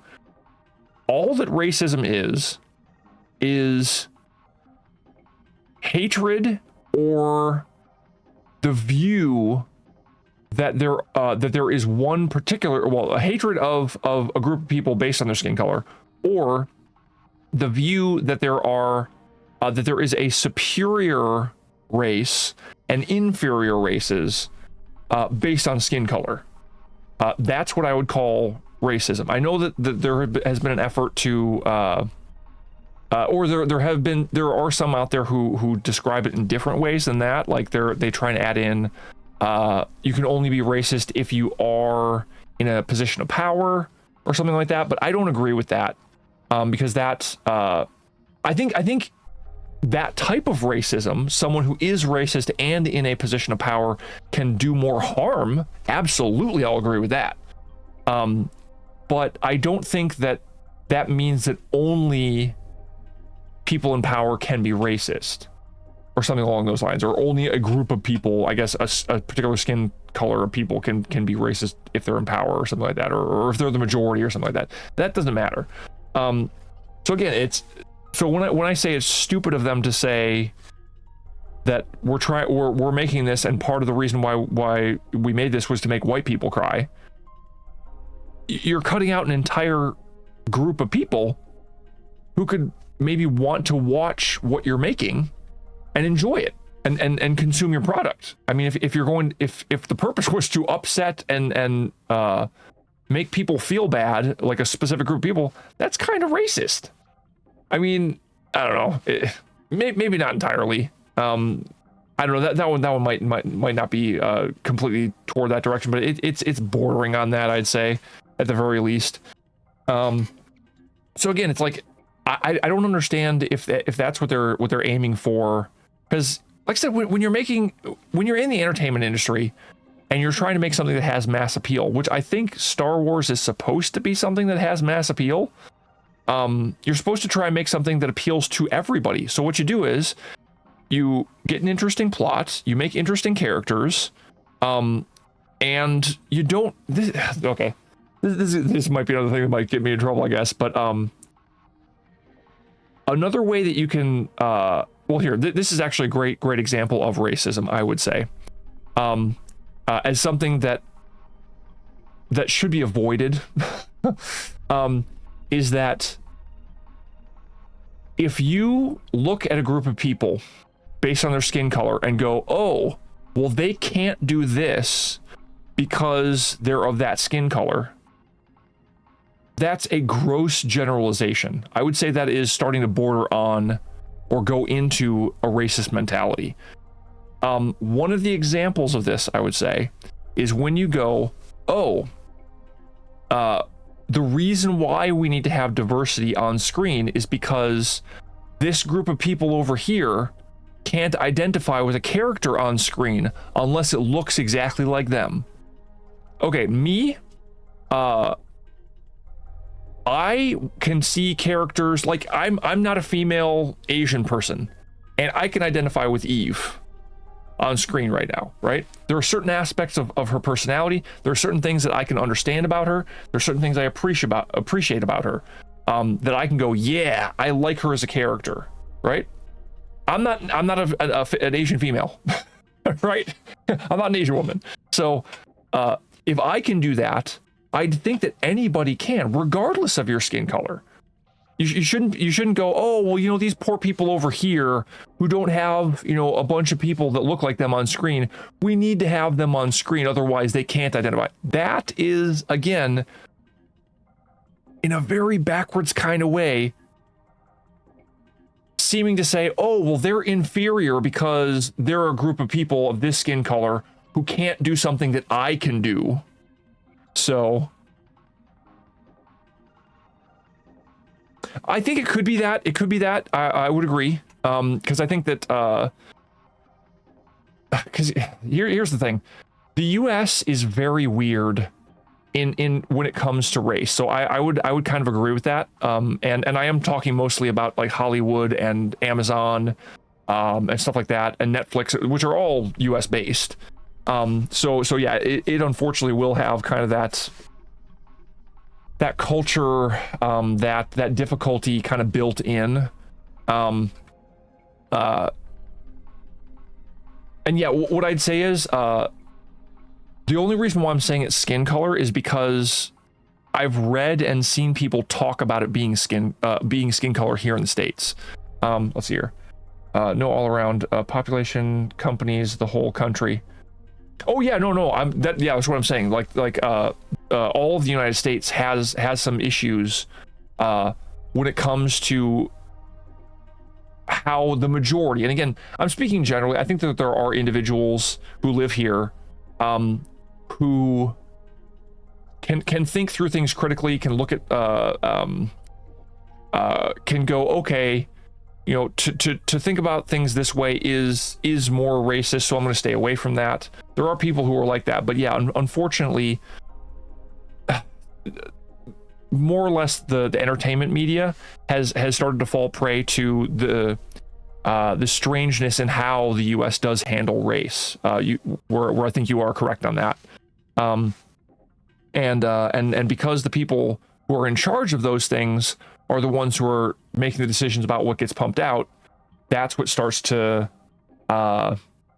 bring that out, you know. And one of the things, like here, I'm not sure if you're aware of this or not, but the Academy Awards and I think the Oscars now have mandated requirements for if you have to have minorities, being skin color, or people coming from a group that would be considered a minority, and that can be a whole slew of other things. You know, people part of the LGBTQAI plus community. It can be more women than men. You know, things like that. There's a requirement for how much of a percentage of the people who are working on it, at least.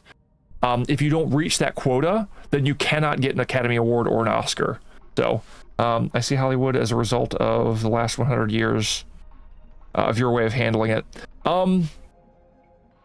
To a degree, I would agree with that. Yes. And I would even say really. Because okay, here's the thing. There was only, if I'm remembering the stat correctly, only 1.6% of the population of the United States ever owned slaves, and that was back during the time of slavery too, not like taking all of history after that of the United States. So there was a very small minority of people. In fact, there were a lot of people here in the States anyway. Think of it as like white people owning black slaves. There were black people that owned black slaves. In fact, I believe, if I'm remembering correctly, the first person to own black slaves in the colonies before it was the United States was a black person. So there are certain things that aren't being taught in schools, like here's something I think that you and I, Vendros, have actually talked about. Not only the slaves, the Chinese, the Irish. Yep. Oh yeah, 100%. There's discrimination all around. Yeah. Oh, 100%. Yeah. And here's the thing that I think that I was just getting at or getting to is that discrimination, hate of other people for whatever reason. Because I mean, Irish and Italian people are white as snow. You know, so it's like, okay, it's not just white people. It's, you know, it can just be cultural differences where there was a lot of animosity. So because the United States was never really homogenous, it wasn't like it was majority white for and is, I mean, it's been majority white for essentially since it's become a country, and even before that. I guess until or like if you go back far enough, there was the Native Americans or American Indians or indigenous peoples, whatever you want to call them. I don't know what's the politically correct term to call them at this point in time, unfortunately, because that even changes on the vocabulary treadmill. But regardless, well, and then if you go back far enough, then even there was another group of people before that. That was native to America, the Americas, before then what we consider the Native Americans came along and took it over from them. So yeah, but regardless, I think because things were never really homogenous here in the US, there was always like the encouragement of like immigrants to come over, and hey, if you want to come over here and work, you can do that. A bunch of people who immigrated here actually ended up going back to the country that they came from because it was too difficult to work here, and they couldn't make it. So like, well, I'm out, and they left. But yeah, I think one of the reasons, and that can be, you know, the Chinese, the Japanese, even during World War II. The Irish, Italians, and all that stuff. The reason why there was conflict is because they were all coming with their individual cultures over here, so it became very much a melting pot here, and that I think bred some of the stuff that you're talking about, where the result of the last 100 years,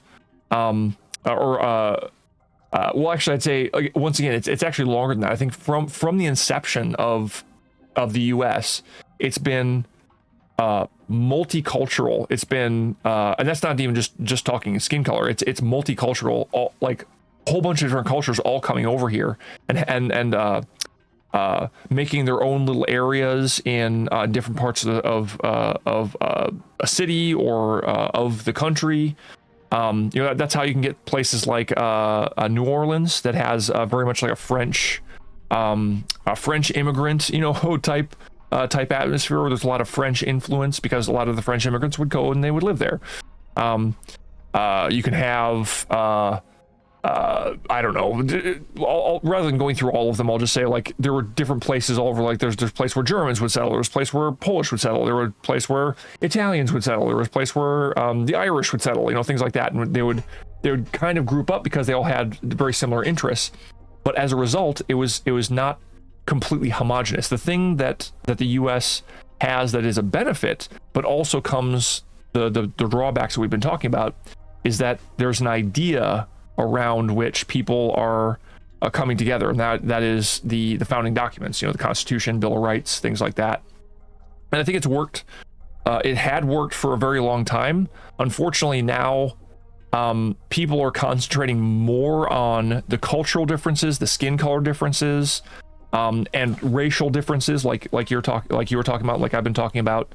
That has become a lot more of a focus recently, and unfortunately, I mean, it's just gotten worse and worse and gotten more and more polarized as a result. But yeah, I guess all that to say that that I think you're absolutely right that it's what I'll say is I mostly agree with what you said about you think it's less the skin color and more how America handles race. I would say I agree with that to a degree. I think the only reason why I'm bringing up the skin color thing is because people have made such a point of making skin color a big difference or a big topic or a big issue. Like I said, if you don't have enough black people, brown people, or other people who are seen as minorities in the US, if you don't have enough of them working for you or in front of the camera or behind the camera, essentially, to put it another way, then you are not eligible for Academy Awards. So they're forcing, I've heard it referred to as DEI, and I think there's also one called Bridge, I think is the new one, but DEI stands for Diversity, Equity, and Inclusion. And it's essentially trying to say you have to have X amount of minority people.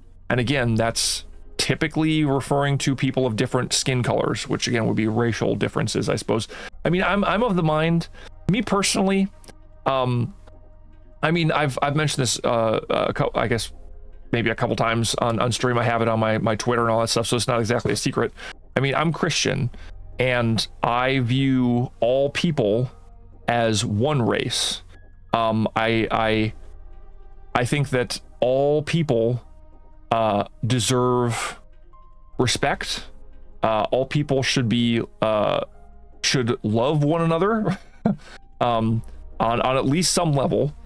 And so when talking about race, there's always this hitch in my brain going like, yeah, but we're all just one race, you know, if we're all one people. If you want to think about it this way, we're all one species, you know. If you want to break it down into you know, more of a secular outlook on things. But here, let me read your other post, because I haven't done that yet. Let's agree that the U.S. is powder keg, yes, for various reasons, and stop there. I'd say, yeah, I mean, it's a powder keg for various reasons, and I don't necessarily want to stop there, because I think that's something that needs to be fixed. And what I was saying a moment ago, I think that a lot of the breakdown that's happened, and the reason why it's become more of a powder keg, is because people have started to not respect each other and have started to see each other as that person is the enemy. It's like, no. We can't do that. Now look, if someone is actually a bad person, then sure, they should go to a court of law. They should go through the justice system, which unfortunately that's another whole other ball of wax. If we wanted to get into that, which I really don't want to get into that right now, because I'm gonna try and keep like more or less. I mean, I've been talking about political things, but politics in general, I'm gonna try and keep out of, just because again, that's a whole other powder keg talking about powder kegs. But let me read the end here. From my standing point, it is going into the right direction at the moment. I hope so. I hope that your optimism is. I'm reading this as you being optimistic. I hope that you're right, that there is a certain amount of healing that's going on, that there is a certain amount of calming down of things. Because I think that like particularly, and again, I said I didn't want to go into politics, so I won't really, but I will mention it anyway. This next presidential election, I think regardless of who gets elected, whether it's Trump or Biden, or I guess neither of them, if neither of them end up being the nominees or whatever, because things are so weird over here right now. Regardless, assuming that it's going to be Trump and Biden on the ballot, regardless of who gets elected, there's going to be ramifications for that. And I hope that regardless of who gets elected, that I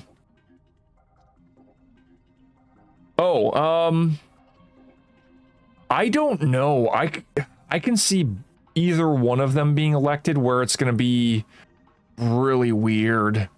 Like, because here's the issue. Both sides of the political spectrum are, well, I'd say politically in general, there's a lot of polarization. And I think that the extremes on both sides of the political spectrum, regardless of who gets elected, if it's Trump or if it's Biden, the opposite side of the political spectrum is going to freak out to a degree. Now, who I would rather have freak out, that's the question, I guess. And I would say, man, okay. I'm not sure if you're aware of what's referred to as the Summer of Love over here. In 2020, there was a bunch of riots that caused billions of dollars of damage. There were people that died as a result of it. And that was actually all people on the left that were, well, I'd say mostly, because I'm not gonna sweeping generalization everybody. There were probably some people who were on the right as well who were doing this, but generally speaking, the majority of people who were rioting and causing all the damage and the fires and looting and actually killing people were people on the left. That hasn't really happened on the right. The worst is probably like what happened on January 6th, which, as more and more information comes out about that, it seems to be like less and less a less and less bad as they made it out to be initially. Here, you wrote something else. I want to reply to that. It will be rough either way. Yeah, I agree. But given his last period, it's over with US-EU partnership as it is now, given how much he loves Putin. I think that here's the thing. Our media has kind of gone with that story, I guess, him loving Putin. And to be completely upfront, and again, this is kind of political, I guess, but I'm a centrist. I'm the person that everybody hates here in the States, because I have views that aren't in the extremes. Let's say that much. No, actually, an insurrection. In order for it to be an insurrection, they would have had to have taken him to court and shown that he was insurrection. Colloquially speaking, I might agree with you. Insurrection, legally speaking, no, it actually wasn't. Oh no, well, here's the thing. The reason why I'm saying it was, I'm not saying it was small, because I think that the people who actually rioted, who caused damage, who attacked police and whatnot, they were in the wrong. I think that they should go through the court system, and be under the law, essentially, that they broke, 100%. However, there were people that were there that were just standing there. There's video evidence of the police inside opening the doors for them in one section, if not multiple. One guy got acquitted when he went to trial, I think years after he'd been imprisoned, and he was acquitted because he had video of the police waving the people in. The QAnon shaman video of him came out not too horribly long ago, of him being escorted around by Capitol Police, showing him the door into the House room, essentially the room of Congress. Like there's stuff that came out that, like I said, stuff that happened that day was bad. Like, oh no. Well, here. I'm saying it makes it less worse if that. Well, here, let's hear. As a question, let me see here. Well, let's see here. One misconception that happened, there was only one person that died that day. It was actually one of the protesters, shot by Capitol Police, while she was, I think, stepping through a window, while they were barricaded on the other, the police were barricaded on the other side. The only reason why I'm saying I don't know if I'm necessarily saying it makes it better, because I don't think that better is a good word for it, because what happened there was bad. I mean, it's not good.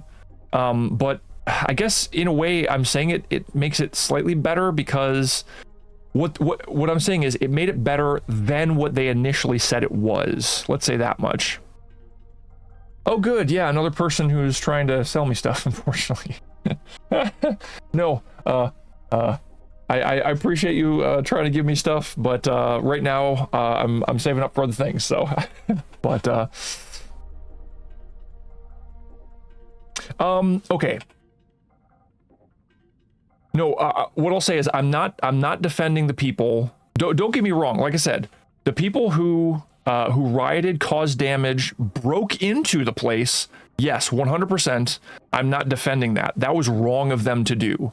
Like I said, they should be brought to court, have the full force of the law be brought upon them. If it can be proven that they did, that they broke the laws, they should, whatever the laws require be used as punishment against them, they should be punished.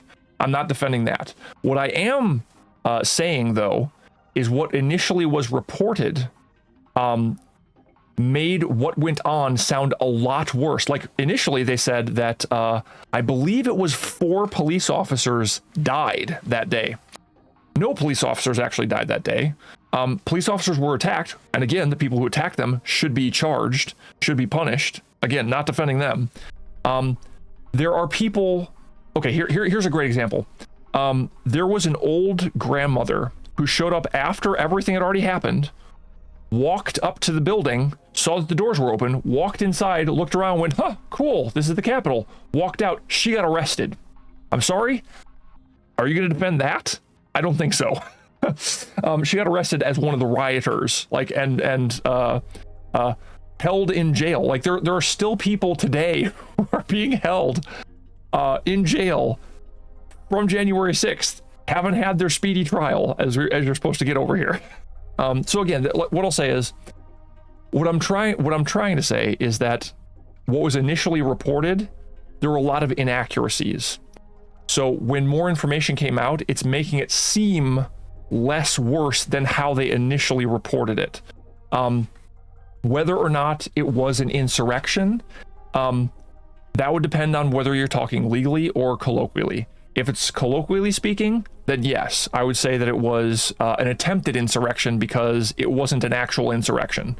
If it was an insurrection, they would have taken over, they would have brought guns in, and they would have tried to defend their position and prevent what was going to happen to happen.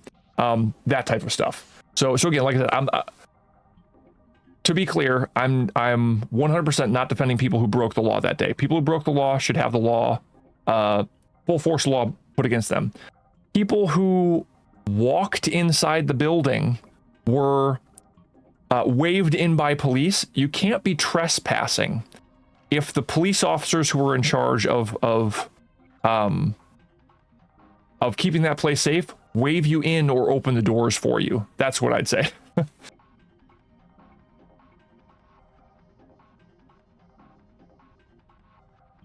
Oh no, here's the thing. Let me be clear. I'm not saying that it's a small deal.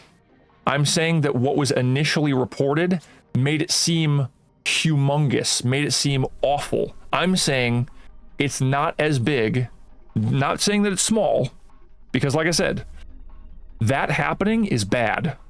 However, I would say the exact same thing about the riots that happened the summer prior, where there were people that caused billions of dollars of damage. More like, I can't remember how many deaths. I think it was like 26 people died as a result of the riots that happened. That I would also not say is small. And I would, but what's interesting is that they don't make as big of a deal out of that as they do what happened at the Capitol. Like I said, I'm not saying that it's small at all, because any breaking of the law, particularly on the Capitol, is bad, and that's not a small thing. What I am saying, and all I'm trying to say, is that there should be balance in terms of how things are handled.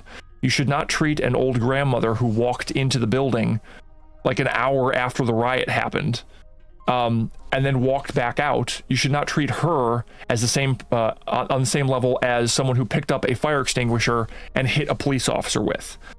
Two completely different people, two completely different instances. I don't even think the grandmother should be arrested. In fact, recently they've been arresting reporters who weren't even there at the Capitol because they covered it. And I'm not even sure how that's going to hold up in court. There's some weird stuff going on in our court system. And so yeah, I'll say, and I'll honor your wishes though. Let's stop here. And I hope you understand me on this. I'm not saying that this is a small thing, and I'm not saying that people should get away with anything that where they have broken the law. And I think that this should be something that should be remembered. I don't think that it should be downplayed or underplayed.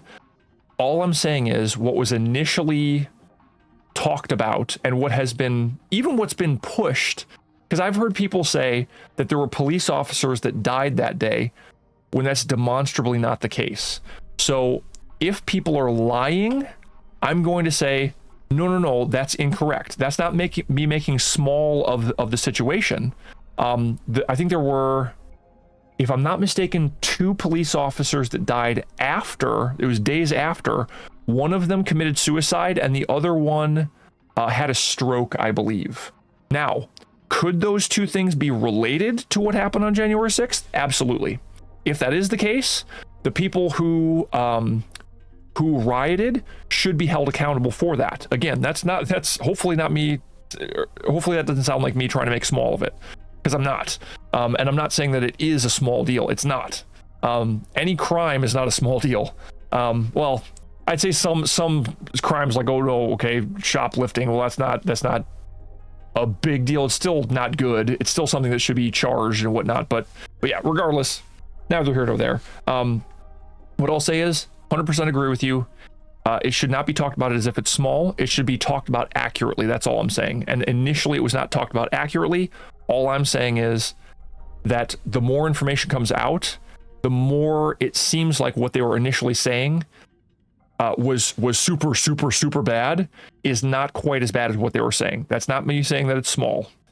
Don't get me wrong on that. I hope I'm coming across right, because I know that To a certain degree, I know there's a language barrier here, but I don't. I hope it's. I hope I'm coming across clearly that that I don't take what happened on January 6th lightly, and all I'm wanting is to have the truth be there, the truth be out, and it not be exaggerated one way or the other. Like, it should not be made. I've heard some people make light of it and be like, oh, it was nothing, you know, they stopped things for a little bit of time. Yeah, but they shouldn't have stopped things at all. Like, again, the people who actually trespassed or who actually broke into things, 100% the book should be thrown at them. The QAnon shaman, you know, the guy that stood up in front, he even thanked the Capitol Police for being friends with him or something like that, or being his friends and helping him out and all that stuff. But even he, I think that he should be charged because he trespassed and he actually prevented a government proceeding. So that's something that should be prosecuted. I mean, I'm not saying that anybody should get off scot-free on this, but if people, all I'm saying is that not all people did that. Not all people attacked police officers. Not all people broke in.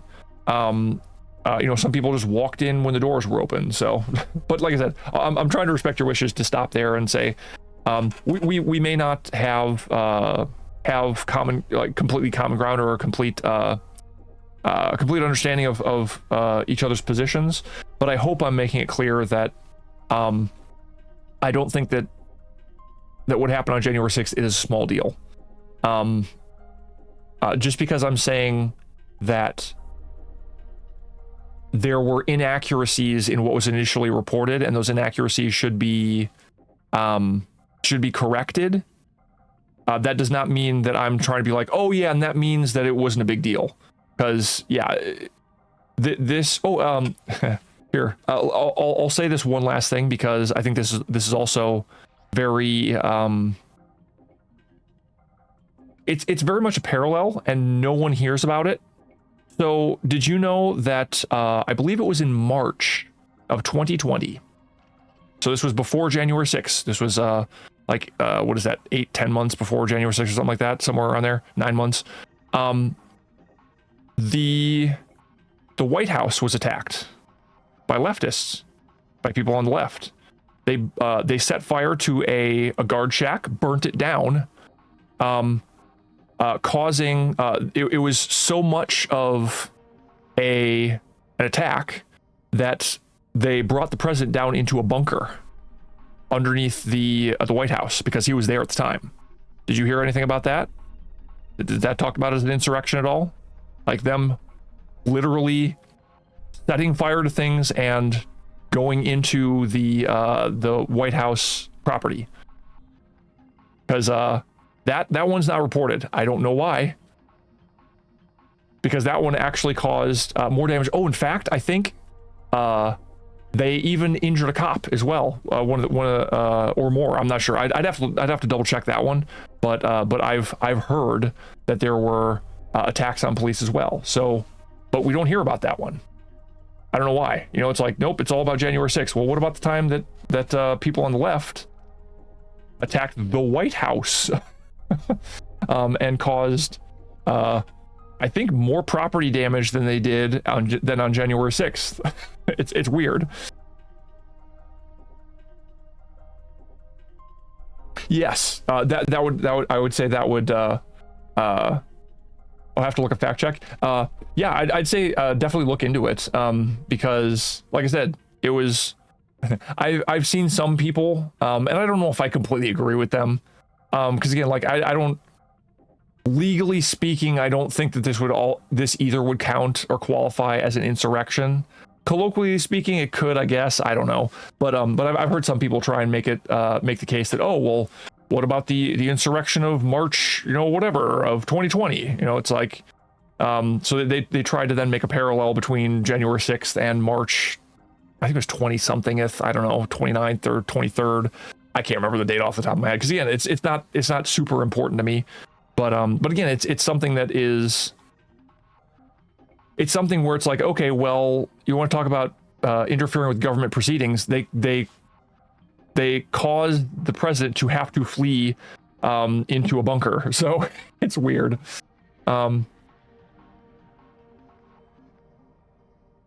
Only find something about August 2020. Huh? Was it? I don't think it was August. It could be, for all I remember. But for some odd reason, I think it was March or May, I want to say, but it might have been May, come to think of it. I don't know. Again, interestingly enough, even though we've talked about politics for a little bit of time here, I tend to try and not be all that political. I mean, I'll talk about politics with people in person and whatnot, to a degree, because I think that some of it can be important, and again, because this election is going to be weird. But yeah, what I'd say is, United States media is very weird and also partisan and also polarized. So I think it can be difficult to, even for United States citizens, to know what exactly is going on and what went on. I would agree with that. It's so polarized. I mean, well, here's the thing. Like, I can watch local news, and that I would say is media. Like news media and whatnot, where all they do is report what happened. They don't add in their opinions on it. They don't, or if they do, they like, it's very brief. They just report on the details of what occurred. But yeah, I'd agree with the media, unfortunately. Douchewall would be media. I'm not familiar with that. Is that German media, or some specific company in Germany? Because I'm assuming that's Duschewald. I don't know. I'm probably pronouncing that horribly. I don't know any German, so other than like Guten Morgen, Gute Nacht, something like that. International media. Okay, that makes sense. Oh, whoops. My PS5 is going to be entering rest mode in 10 minutes if I don't move. That's hilarious. But okay, yeah. What I'd say is, I think that to a degree, I think everybody has their biases, and let's see here. We're reporting about the riots and screamed at the police was hilarious. Huh. Interesting. All right. But yeah, what I'd say is, I think everyone has some kind of a political bias, I'd say. What I would say is important is if the people who have those biases admit that they're biased and say, hey, you know what? I am on the left on this. I am politically on the right. I'm a conservative. I'm a progressive. I'm a liberal. I'm a libertarian. As long as that's up front, then I don't have as much of an issue with people sharing their political biases. It's when, and this happens often enough, particularly over here in the US, but I've heard other places as well, and I'd say up in Canada, unfortunately. Canada's a whole other story, but where they act as though this is the truth and doesn't have any bias. All we're doing is we're reporting on what happened. And unfortunately, I think that's what can happen in terms of, the riots of 2020, the time that, like I said, Trump was forced into the bunker. And I don't think it was Trump that fled in there. It was the people who were in charge, like the Secret Service, are like, we're under attack. They're getting through the fence. Mr. President, you need to go to the bunker, for what I understand. But yeah, if people would just be straightforward with their biases and then try and present what went on, I think that would probably be best. But yeah, they were just filming, and I think the police started firing rubber bullets at them. Oh no.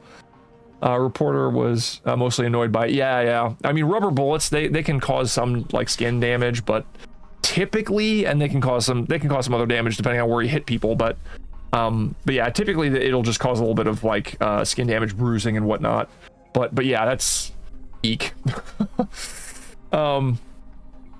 But yeah, I'll say I like independent media. I try and look into that a decent amount. So I know of one in 2021, but that one was proven false, and the only other one was 2020 near it. Which one in particular are you talking about?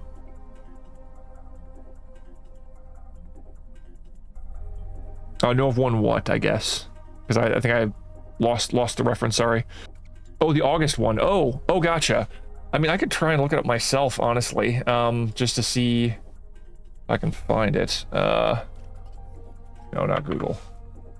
Okay.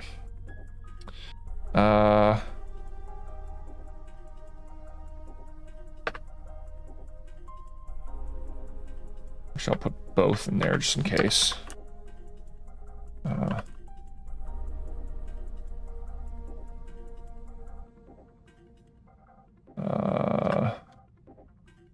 Okay, let's put that in. Let's see here.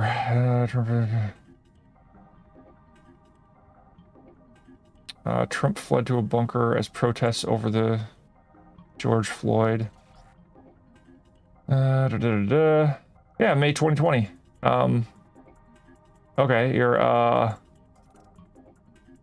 got one place here. This is, I think, more or less what I'm talking about. Actually, let's go here. Where are you? There you are. So here's a I don't know if this will come through right. Oh no, it didn't. There's a comma in there for whatever reason. So it broke the link. It's if you, and I don't know if this will work, because I know you're in Germany, and so I don't know if searching in English can work all that well, but this is the title of this. Oh, it did? Okay. Yeah, this is the title of it. This actually happened, it was May of 2020 that I'm actually referring to, where it's George Floyd protests that essentially broke out, and yeah, so I don't know if they cover everything in this, but sequestered, let's see here. Decision to move the president to the bunker. Attached to protect him. A chance for protest nearby. White House, Secret Service. Yeah, so I think this is roughly the time that it occurred. I think this actually covers some other stuff, but if you look into other what I'll say is I never really trust like one source. This is just the first one that came up. I typically try and go through a bunch of different places. I try and find independent media that'll also cover it to try and get around that bias that I was talking about before, or to try to. I mean, it's not a guarantee that you'll be able to get around the bias, but like I said, it's from what I understand from trusted sources. Well, again, from what I understand, if you look into it. A fire was set, they breached the fence, things like that. So like I said, this is coming from trusted sources. I'm not like this one came out, I think, the day or the day after it had happened. Typically more stuff comes to light afterwards and all that stuff. So let's see here. Independent media. Something that's not like CNN. This is The Guardian that I went with just because it was the first one that popped up. I don't necessarily trust The Guardian in terms of a news source. Like you said, I would say, just like you said, the US media is no media. The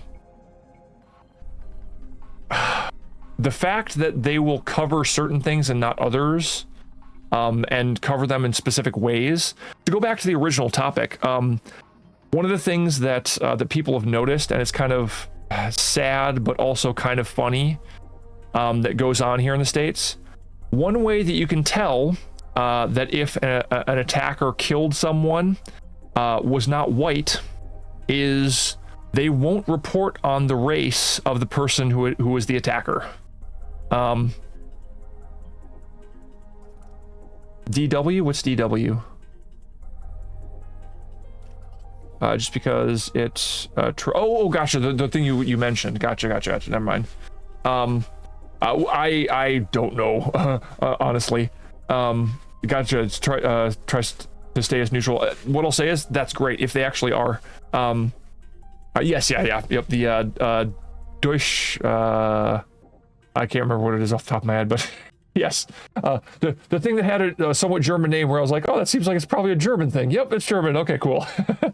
But yes, let's see here. I think the most recent place I've heard it talked about that there was actually a fire that was set and cop that was attacked was Tim Pool. I think that was probably the most recent one that I heard. In fact, I think he's one of the ones that tries to refer to what happened. I think it was May 29th or something like that, or May 30th. I can't remember what it was. Whatever it is, as the 529 insurrection, and I'm like, come on, that's a little extreme. But again, like he seems to be like trying to counter the or at least trying to add some balance in with how people are covering January 6th as opposed to the May 29th thing or whatever. So yeah, what I guess what I'd say in regard to this, what would be the reason for Trump to have Secret Service tell him to go to the bunker? You know, it's like, I don't think it would just be protests, because here in the States, we can protest wherever we want to. I mean, as long as you're on public property. To do it on private property, you need to get like permits and stuff, I think. But yeah, there's like sidewalks outside of the White House, so you can protest there all you want. You can chant a whole bunch. That probably happens often enough. So if it was only chanting that caused him to be put into the bunker, I'd find that a little weird. That's all I'd say. That's the reason why I have doubts about it. Like the only chance, I don't know, seems a little bit odd.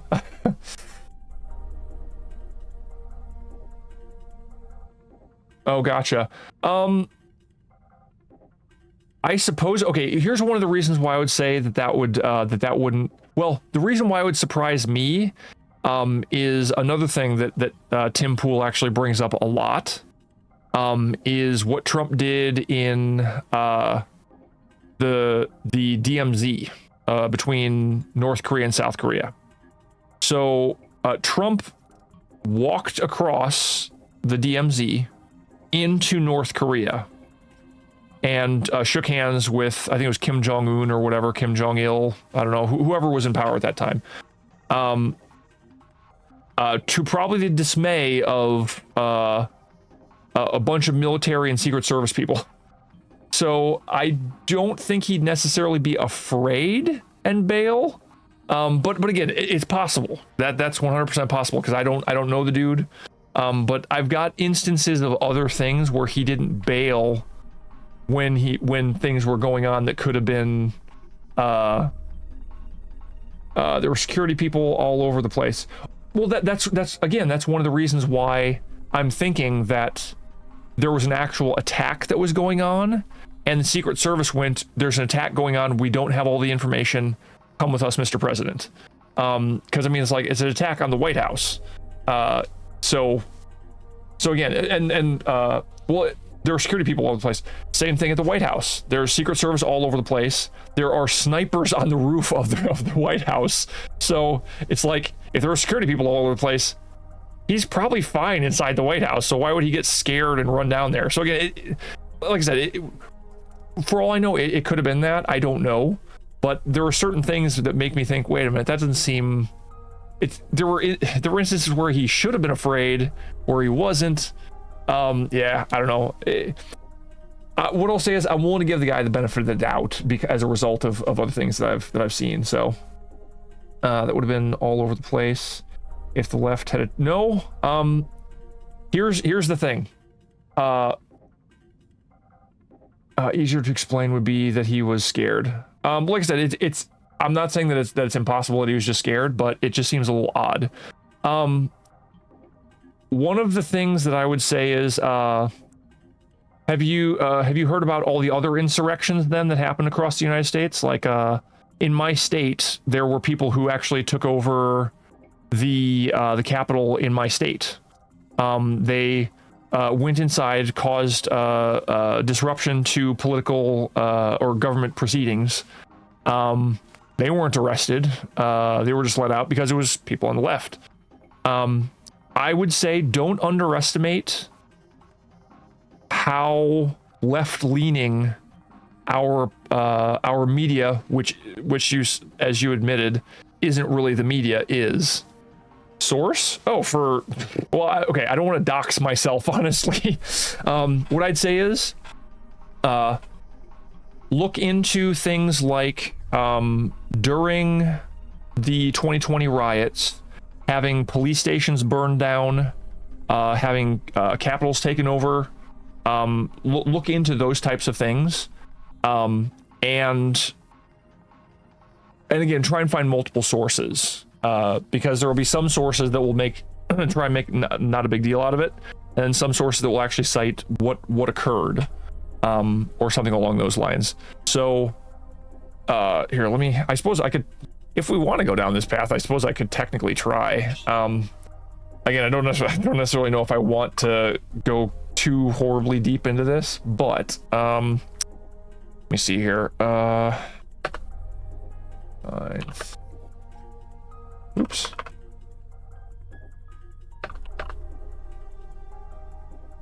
Okay, May 29th.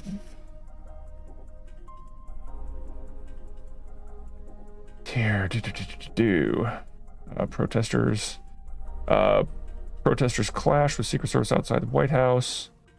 Protest at the White House was marred. Okay, let's go with that one. Let's try that one as well, just for fun. Spiral out of control again. Secret Service statement on Pennsylvania Avenue. All right, let's try a couple different sources and see if I can find something. Continue to face off with the police. So yeah, it wasn't just chanting, it was people facing off with the police. Officers used what appeared to be tear gas and sprays to disperse the crowd. Protests were throwing water bottles, line of enforcement mid scene. About 3:30, police issued 2 warnings to the crowd after officers with shields had been advanced on by the group. Those chanting Black Lives Matter. People scattered after the deployment of tear gas. The park is closed. Uniformed individuals. Let's see here. Fires, protests, rage across the United States. Don't need to worry about that. At one point, protesters chased Fox News reporter. Don't care about that. That's Fox News. Shortly after 2 a.m., the tensions grew after someone appeared to have grabbed a shield from a police officer and ran into Lafayette Park. Protesters returned to the barricade. Demonstration, 5 p.m. Marching through the city. Stopping at the White House, the clash ensued. So there was a clash. The crowd marched on, largely dispersed after the second protest at the White House erupted 2 hours later. Demonstrations facing law enforcement personnel. The atmosphere of tension increased. Pulling and tagging at the metal bar. Pulling and tugging at the metal bars between officers and demonstrators, which is the metal bars that are to the White House. Let's see here. The site of the protesters was no more than 30 or 40 yards from the enclosed lawn of the White House. So again, pretty close to the White House. That one had tension seemed to reach a crescendo. Glare of bright lights. Let's see here, and then subdued again. Physical nature of the confrontation and the lateness of the hour combined with the make it particularly unusual. A similar event has not occurred in years. It was not clear if the president and his family were in the White House at the time. So it's not even sure if if they were in the White House at the time. Interesting. Both the demonstrators demonstrators tried to overturn the bike rack. Their crowd, okay. After leaving the White House following the two demonstrations, protesters went to the Capitol, where as darkness fell, some tried briefly to block the movement of Capitol Police car. Tensions mounted, then seemed subdued. Let's see, without injuries or arrests reported, many demonstrators left the Capitol grounds and walked east. Okay, geez, this keeps on going. Here at midnight, as midnight approached, could not be readily determined how many of those taking part in the second protest had been in the earlier one. Oh, the earlier one demonstration was at the White House. At least 2 people were seen, had been taken into custody. Water and plastic bottles were thrown at officers. Including uniformed members of Secret Service. Protests over Floyd's killing. Reverberated across. Okay, yeah, that's nice. Okay. With a rally at the 14th and U Street. Okay. And when was this published? Let's see here. Oh, this was published the day after. So again, this is still just the day after. Let's see here. Trump briefly taken underground bunker on Friday's White House protest. Okay. President a little under an hour before being brought upstairs. Law enforcement source, similar matter, CNN. Law enforcement source, familiar with the protocol, said that if authorities moved Trump, they would move all protectees, meaning Melania and Barron. So yeah, it was law enforcement that moved him. That was the case.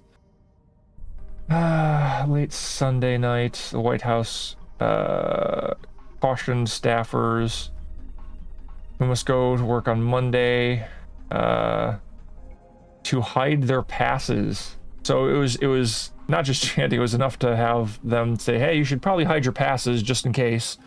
Entry point and hide them when they leave, according to yeesh, okay. The email reported mandates telework status. This isn't even. Can we report on what occurred? To put himself safe.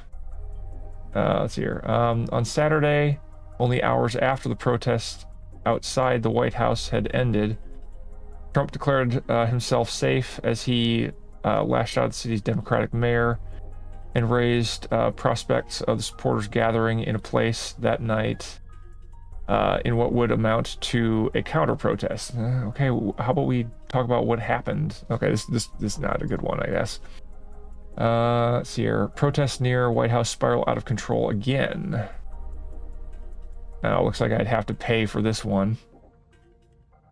Cancel or pause at any time. Darn. Looks like I can't go with the New York Times. Washington's mayor imposes a curfew and activates the National Guard, but the demonstrations over the killing of George Floyd turned into a repeat of the previous night. Okay, so apparently it was enough to activate the National Guard. And that's from the Washington's Democratic mayor. Secret Service statement. On Saturday the 30th. Okay, this might be nice. This is a Secret Service statement from the United States Secret Service. Let's see. Made one arrest during the demonstration near 15th Street. Okay, so they arrested someone. Some demonstrators repeatedly attempted to knock over security barriers and vandalize 6 Secret Service vehicles. So again, not just chanting. Between Friday night and Sunday morning. More than 60 Secret Service uniformed division officers and special agents sustained multiple injuries from projectiles such as bricks, rocks, bottles, fireworks, and other items. This is, by the way, published on the 31st of May 31st, 2020. Let's see here. Another item, Secret Service personnel were also directly physically assaulted as they were kicked, punched, and exposed to bodily fluids. Okay, I'm assuming spit on, and hopefully not any other things. Let's see here. A total of 11 injured employees were transported to a local hospital and treated for non-life-threatening injuries. No individuals crossed the White House fence. Okay, so I was incorrect on that one. So apparently they didn't cross into the White House. No Secret Service protectees were ever in any danger. So anyone who was protected was not harmed. The Secret Service respects the right to assemble, and we ask that individuals do so peacefully for safety of all. So yeah, it looks like this was short, but it did mention rocks, bricks, bottles, fireworks, and other items. 11 let's see here, 11 total employees were transported, and 60 Secret Service unarmed were there. Wait a minute. More than 60 Secret Service uniformed division officers and special agents sustained multiple injuries. So that's a lot of people. Let's see here. You didn't give, given your view, we won't find equal standing. Possibly not. If you want the source, here, let me give you the source for this one in particular. Let's see, here's the Secret Service one, and let me see here. Shoot, did I close the one that I was reading off of otherwise? I think this one costs money, that's right. Well, I'll give you the one that costs money just in case. But this one has the that one there, and then I was reading the Washington Post, I think, for another one. But you see here. Yeah, this one has a listing of the other one. I don't mean the other storming. I don't particularly care about the White House stuff. Oh, well, no, that's what I was reading off of. All the stuff that I was reading about was like rocks, bricks, and all that stuff, and fireworks, and 60 Secret Service personnel. What I was reading there, that was that attack.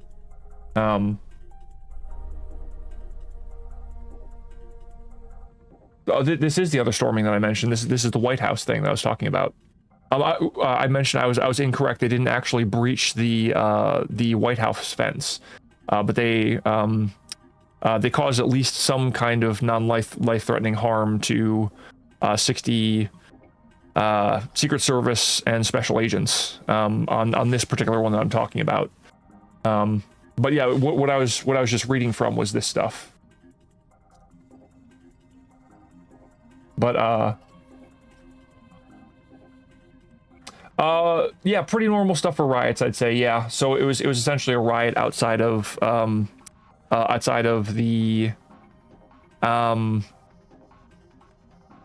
a riot outside of the White House that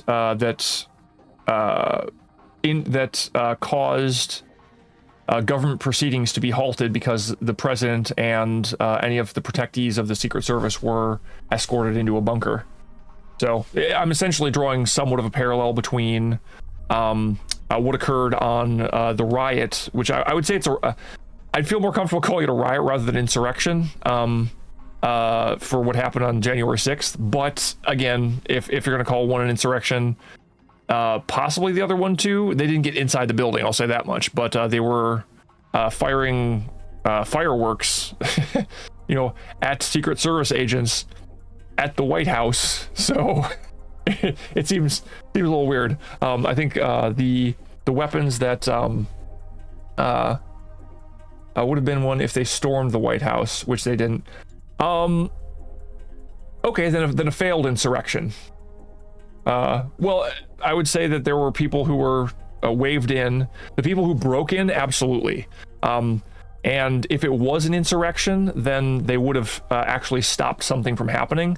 They paused it, just like they paused it over at the White House. That's the only thing I'd say. That there are some parallels, but yeah, I'll say that they aren't a complete parallel, no.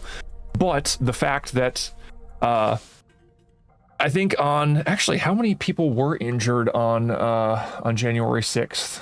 Let's find that out. That one I might actually be an interesting comparison. How many police were injured on January 6th? All right.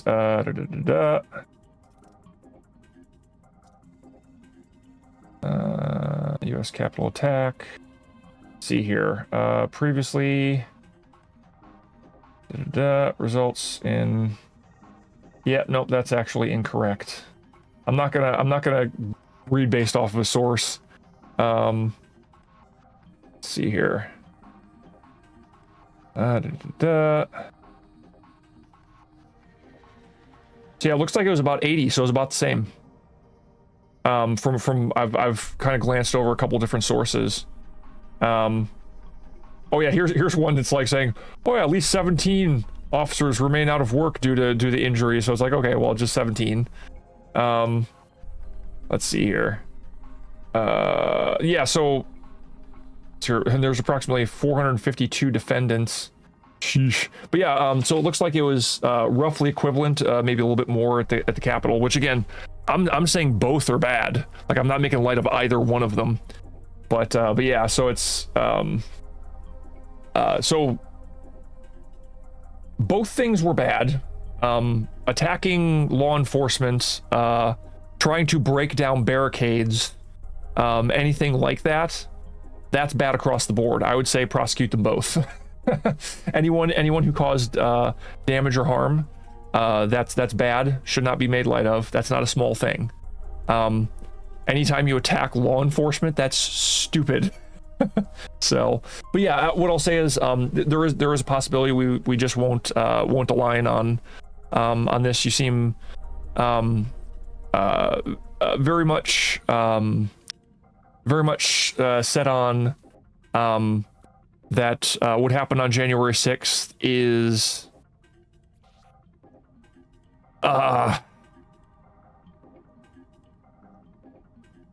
I don't know. I don't necessarily want to put words in your mouth. I'll say that much. So, but you seem to look at January 6th as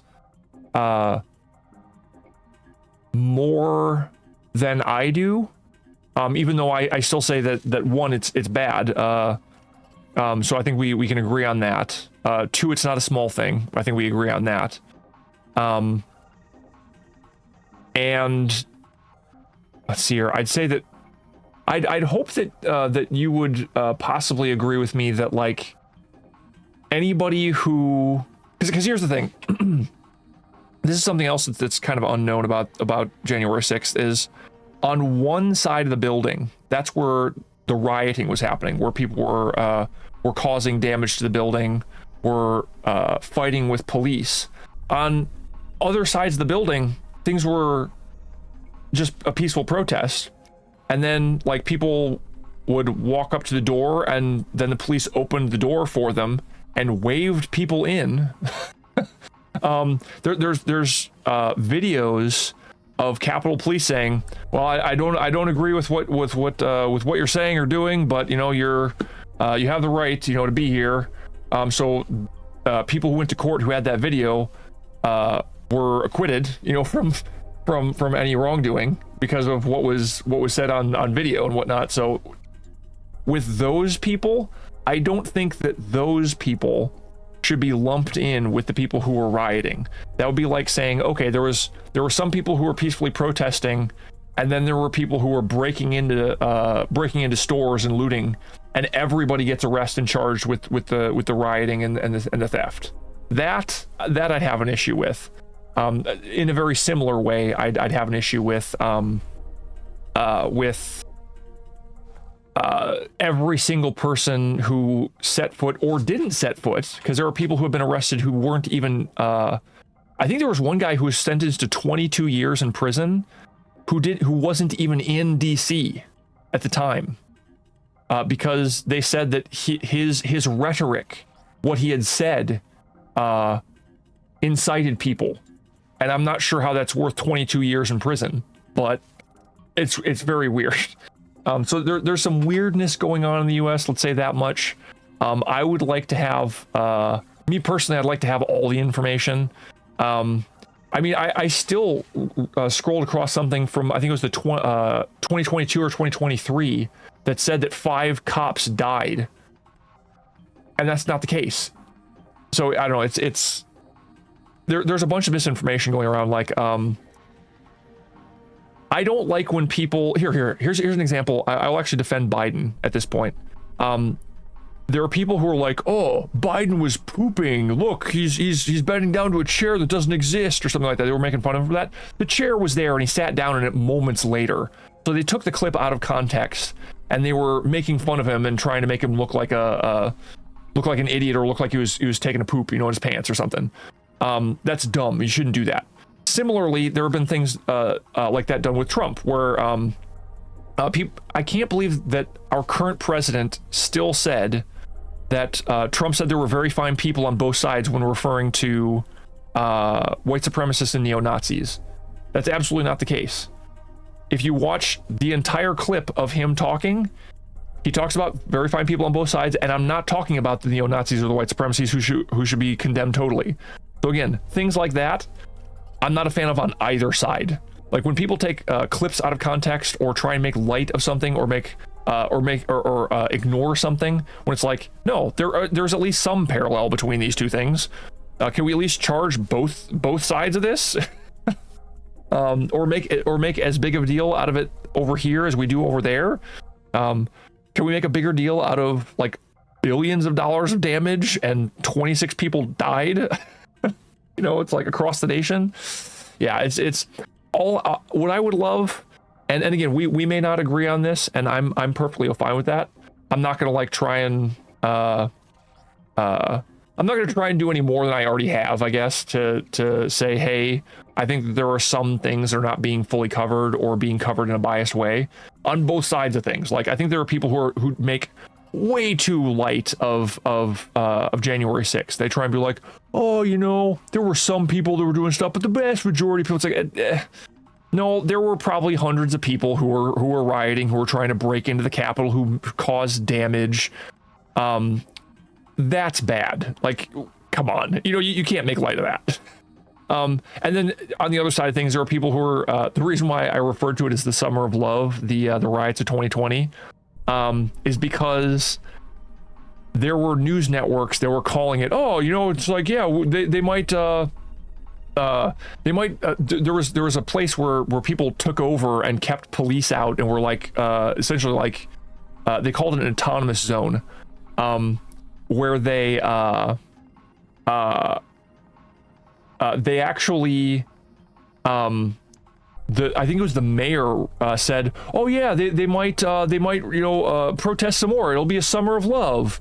And what proceeded to happen was, I think there was a teenager that was shot and killed. They didn't let the police in, so they died. The teenager died, if I'm not mistaken. There was like, essentially, it's referred to as Summer of Love because of things that happened that were not very lovely. Let's say that. But yeah. I'll say we may not agree on that, and I'm perfectly fine with that. Like, I have talks with people who I disagree politically, in person all the time.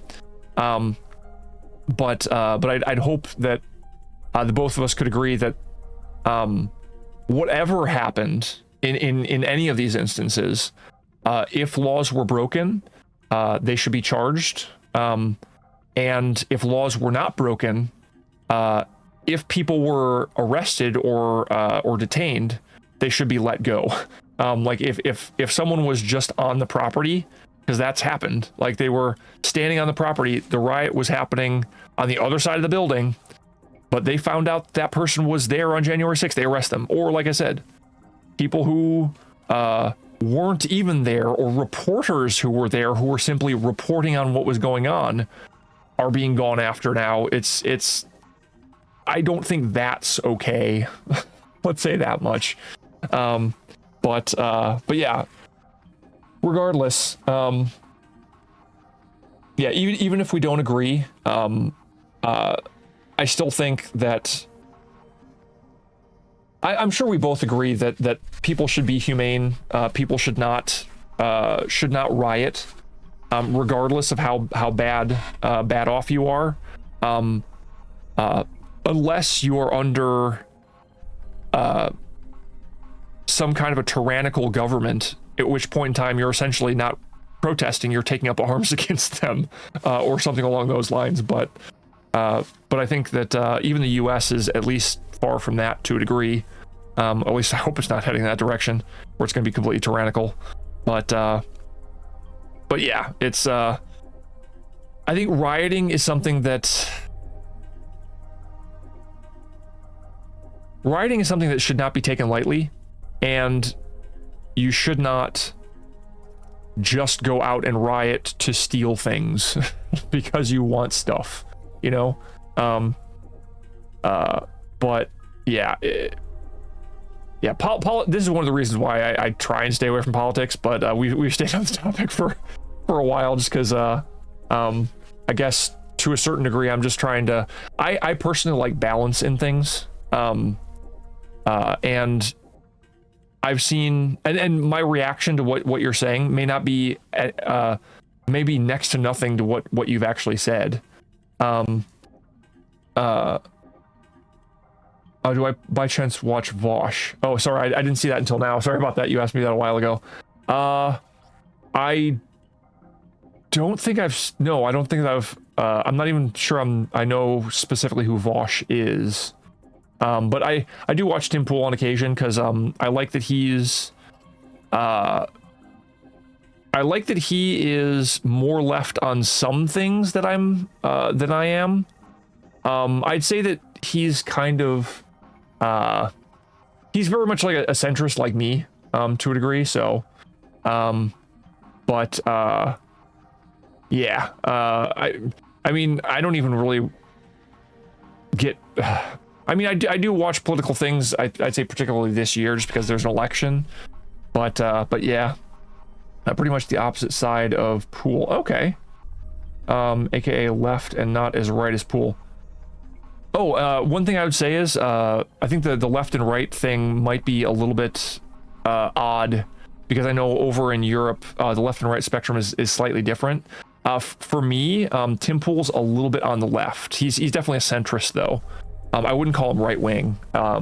Almost, well, not necessarily. I don't know if I'd necessarily call him not at all on the right. I think there are certain things that he is on more on the right on, but I'd say he's definitely a centrist, and a bit more on the right, particularly on certain things. But yeah, again, that's weird political theory stuff and differences and let's see here. Your left is right of our center. Yeah, I would agree. I think that I would agree with that. From what I've heard anyway. I don't know. Yeah, I would say that he is center left. So he's like mostly in the center, partially left, and he has like a couple things maybe that he's gone a little bit more conservative on. But again, I wouldn't necessarily call him right wing at all, just because of some of his stances on things. But again, I don't know, he might describe himself as different than that. From what I've seen, like some of his politics, like has been described as like what he covers, the way he covers things, is center, I think, or something like that. But regardless, that's going with like oh, what is it? I can't remember the name of it off the top of my head right now. But there's something that like judges websites on how left or right leaning they are, and again, that's with the US spectrum in mind. but yeah, what I'll say is, from what I understand, you are accurate, Vendros, that our left would be considered your center. That yeah, that like for us, Joe Biden's on the left, but for you, he'd probably be center, or something along those lines, or maybe even slightly on the right, for all I know. But yeah, so that might be one of the reasons why you say that Tim Pool's on the right, because according to the left-right spectrum over in Europe, or at the very least over in Germany, he would be on the right. So, and I guess technically on I would be a little bit more on the right, I'd say, maybe, because I'd say, like, I used to be very libertarian, honestly, where it's like, hey, you do you, whatever you want, as long as you're not harming other people, or interfering with people's freedoms or whatnot. But as the US has become more polarized and there's been a drop of respect for each other, I've come to realize that and libertarian is very like almost overlappy. Like it's there's libertarian right and libertarian left over here in the States, which I think that, I don't know if there's a different name for it when it's on the left, but I know libertarian is a little bit more considered on the right. But as respect has been lost, I've still tried to stay like libertarian, like, hey, whatever you want to do, you can do, just as long as you're not interfering with what I'm harming other people or something like that, or breaking the law. But I would advise you to try Vosh too sometime. Okay. No, I'll probably check him out, because I mean, what I'll say is, I do like people who are more toward the center, just because they tend to align a little bit more with my stances, and then they also look at other things and tend to not be as swayed by extreme left or extreme right. I like to watch him mostly because I kind of align with his, he kind of aligns with my opinion, and because I find him kind of hilarious to some degree. Oh, gotcha. That's one of the reasons why I watch Tim Pool to a degree. He's got some funny stuff that he says every once in a while. And like I said, he has a variety of people on his his shows that he has, or like the podcasts that he has, which I also appreciate. I like when he brings people in from the left and from the right, and then has them discuss topics. Because I like being able to see that people work out their philosophies, even politically speaking. But yeah, I will. I'll try. Actually, I'm gonna jot down that. All right. Oops, not X. There we go. And I'm gonna put this in here for fun. There we go. Okay. So yeah, I will look him up. It is a he, right, Vosh? Oh, I think, yeah, you think you've referred to it as him. So yeah. Cool. Yeah, if he turns out being very similar to Tim Pool and does very similar things, yeah, I might enjoy the crap out of him. But it sounds like he might be a little bit more left. Would you consider him left and Tim Pool on the right? I mean, politically from German's point of view.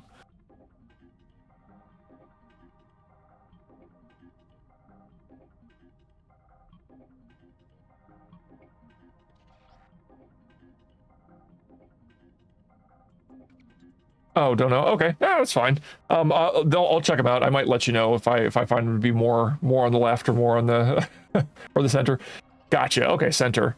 Okay. Then yeah. Okay. Then technically, gotcha. You're center. So yeah, he might be a little bit more left than Tim Pool. Then at that point in time. So yeah, I'll definitely check him out and see if I enjoy what he has to offer. Thanks for the suggestion. But let's see. But yeah, so I guess to maybe put a pin in this, or an end to this particular conversation. Yeah, I guess I'll just go through. I guess end off what I was saying in terms of like the way I view myself politically. I think as the the respect between people started to decrease, I realized that I think the libertarian stance on things only functions if people respect each other. Once respect is lost, then the people who are being libertarian essentially just get roughshod over. Like they get run over because they're like, okay, I'll respect you as long as you respect me. And then the other people, if they're not respecting the libertarian, they'll just start doing whatever. And they're like, hey, could you not do that? That kind of bothers me. Or hey, that's infringing on my rights. And the other people don't care. Well, then libertarianism doesn't work at that point, unfortunately. So I've been moving more in a conservative direction, I'd say. I'd probably say I'm like smack dab in the middle of like libertarian and conservative, I'd say, at this point. Maybe conservative with a libertarian bent. I'm not 100% sure though. But yeah, that's kind of where I'd say I am personally on a political spectrum, which probably puts me a little bit farther into the right side of things than you would probably like for me to be. But here's the thing, I'm pretty laid back kind of guy though. Like I said, I've definitely got very much libertarian roots to me. So it's like, if someone has respect for me, I'm gonna have I'm not gonna have an issue with them, you know, talking about like, we disagree on something, that's fine, you know. I'm not gonna try and like be, no, you're wrong on this and I'm gonna show you that you're wrong. I might discuss the facts on something and try and point out certain things, and if you disagree with me at that point in time, that's cool too, you know. I mean, not that big of a deal. But did actually have a debate with Tim now. Oh, really? Interesting. If that's the case, I think I might have missed that. Or I mean, like, I don't watch Tim like all the time or anything. Like, I catch his videos from time to time. I don't watch his like shows live or anything. Like, I know he's got like a 2 or 3 hour podcast or something that he does. I don't watch that. I don't have time for that.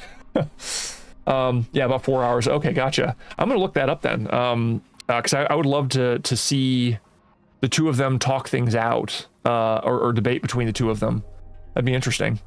But yeah, regardless, I'm still gonna check them out, because even if I like see the debate and there's like something that's a little bit weird or something, I'm still gonna give them a chance, because being brought on someone else's show and having someone else be the lead and things, that could weight things in a different direction or whatnot. So, but yeah, I'll definitely give them a chance. But like I said, I don't I don't have a whole lot of time to do I don't have a whole lot of time to like look into a ton of stuff. Like I even try and watch like shows and stuff, but I haven't been able to do that recently very much. Luckily at work, I have some time off. Let me see here. I'm trying to remember where we are at this point. Actually, I think I'm really close to a save point, aren't I? Whoops. Maybe I'm not.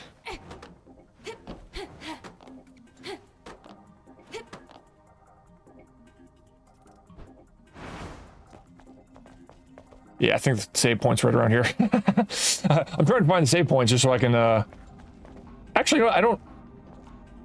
Oh, shoot. There's this entire area that I went through. I'm gonna try and find something else then. But yeah, so yeah, like I said, to end off the conversation to a degree, did definitely help me pick mine. See here, 4 hours. If not for the content, but he seems to know his stuff.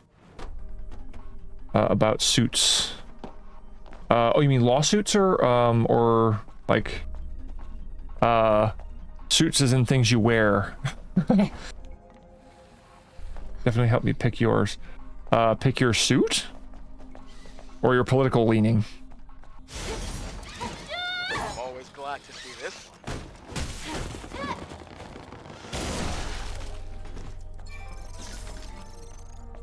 Okay, I think there might be...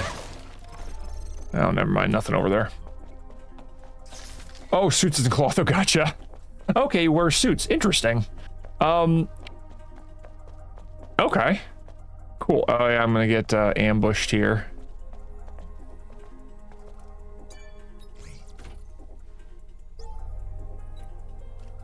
All right, let's fail this real quick a whole bunch of times. But okay, interesting. Oops, no, don't give up. Dang it. Dope. Let me do that again. Okay, let's try this one more time. I'm doing the wrong buttons because I'm thinking about chat and whatnot. Retry. Start. I'm gonna fail a whole bunch of times, that way I'll have more time. But interesting. Yeah, whoa, I'm succeeding there. Interesting. Okay, now let's just try this. Oh, cool. Never mind. It's gonna be a okay, this one actually doesn't slow down, so but yeah, I'll definitely check him out. I'll probably check out first the debate between him and there we go. The debate between him and Tim Pool, just so I can see them like kind of talk together and clash, as it were. And then I'll probably, like I said, regardless of how that goes, I'll probably check him out. Hey, who knows? Maybe I'll have some suits. Wait, was that it? Did I miss something back here? No. Oh. Huh, interesting. All right. Oh, wait. I got this thing. Oops. Right? Yeah. Okay, now we'll get this real quick.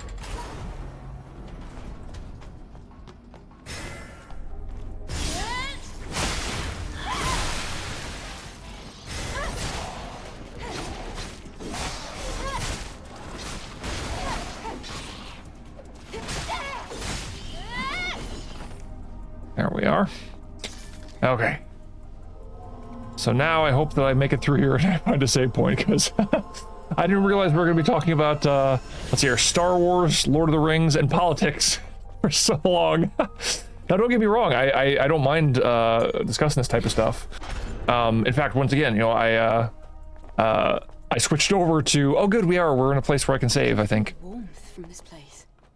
There's evidence that survivors were once here. Oh wait, maybe this isn't there? Oh, it should be. Yeah, because that way leads that way. Oh. Hello. Let me get you. There we go. But yeah, no, I hope that there's a save point. Oh no, is there not a save point here? Dang it. Pick it up. Eve, get it! But yeah, what I'd say is, again, like I mentioned before, I think it's probably my Christian roots where I'm like, you know what, I have respect for everybody, even different opinions and whatnot. You know, every person has value, so I mean, I can disagree with someone for a long time, and I'm not gonna walk away disliking the person or something. So, is there a save point here? So, okay, good, there is. All right, I will get to this next time though, but nice music. But I did want to save, because the stream is coming to an end here pretty quickly, but I'm gonna switch over to this. Takes a while to load that. I wish that would load right away. I might try and fix that in my little thing that I got these overlays from. But yeah, Vendros, it's been fun having a discussion with you. Again, even if we don't agree politically, that's fine. Even if we don't agree on like specific issues, that's fine too. You know, and I hope I didn't like make you upset at all or anything like that, because I know that politics can be a very, very touchy subject. And it can be very easily become something that can get very heated.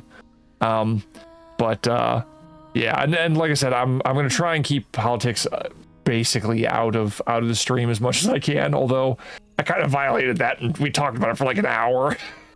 So I might try and prevent doing that in the future more, or maybe even just make that a rule that I'll try and abide by as well. just because, like I said, I know it's a touchy subject. I mean, talking about some things that are somewhat political, I think can be fine. But like again, like the whole when we were talking about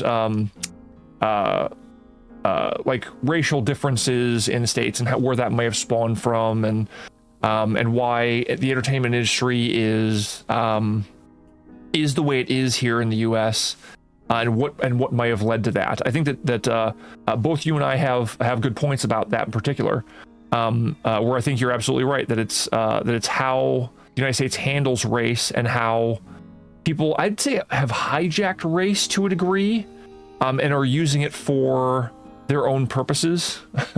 that has also led to it. There's a bunch of different things that I think have led to where the entertainment industry is here in the U.S.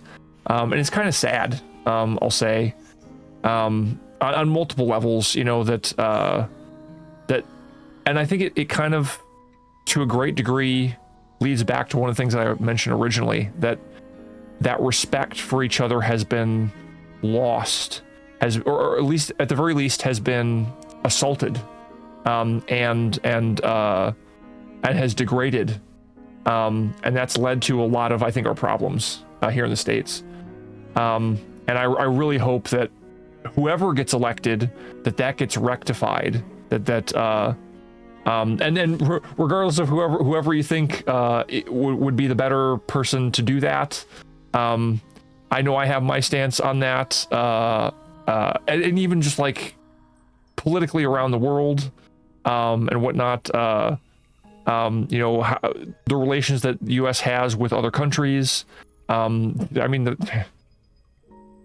for heaven's sake, we're like seemingly on the edge of, if not already in, World War III at this point, because of tensions and battles that are going on around the globe.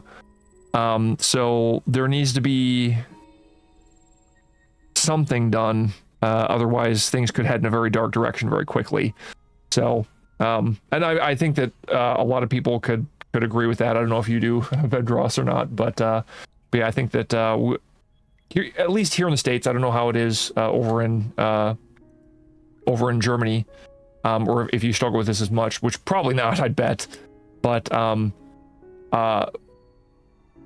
the political sides need to remember that though you may disagree politically, you're still human beings, you're still citizens of the same country, and though you may disagree with someone, generally speaking, I'm sure not everybody, but generally speaking, everybody wants what's best for the country.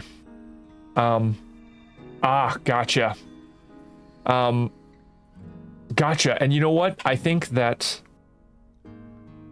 here in the States, I think there's some interesting things that is happening in our political system that might actually lead to something that's no longer a two-party system. And part of me hopes for that, just because then it will be a lot less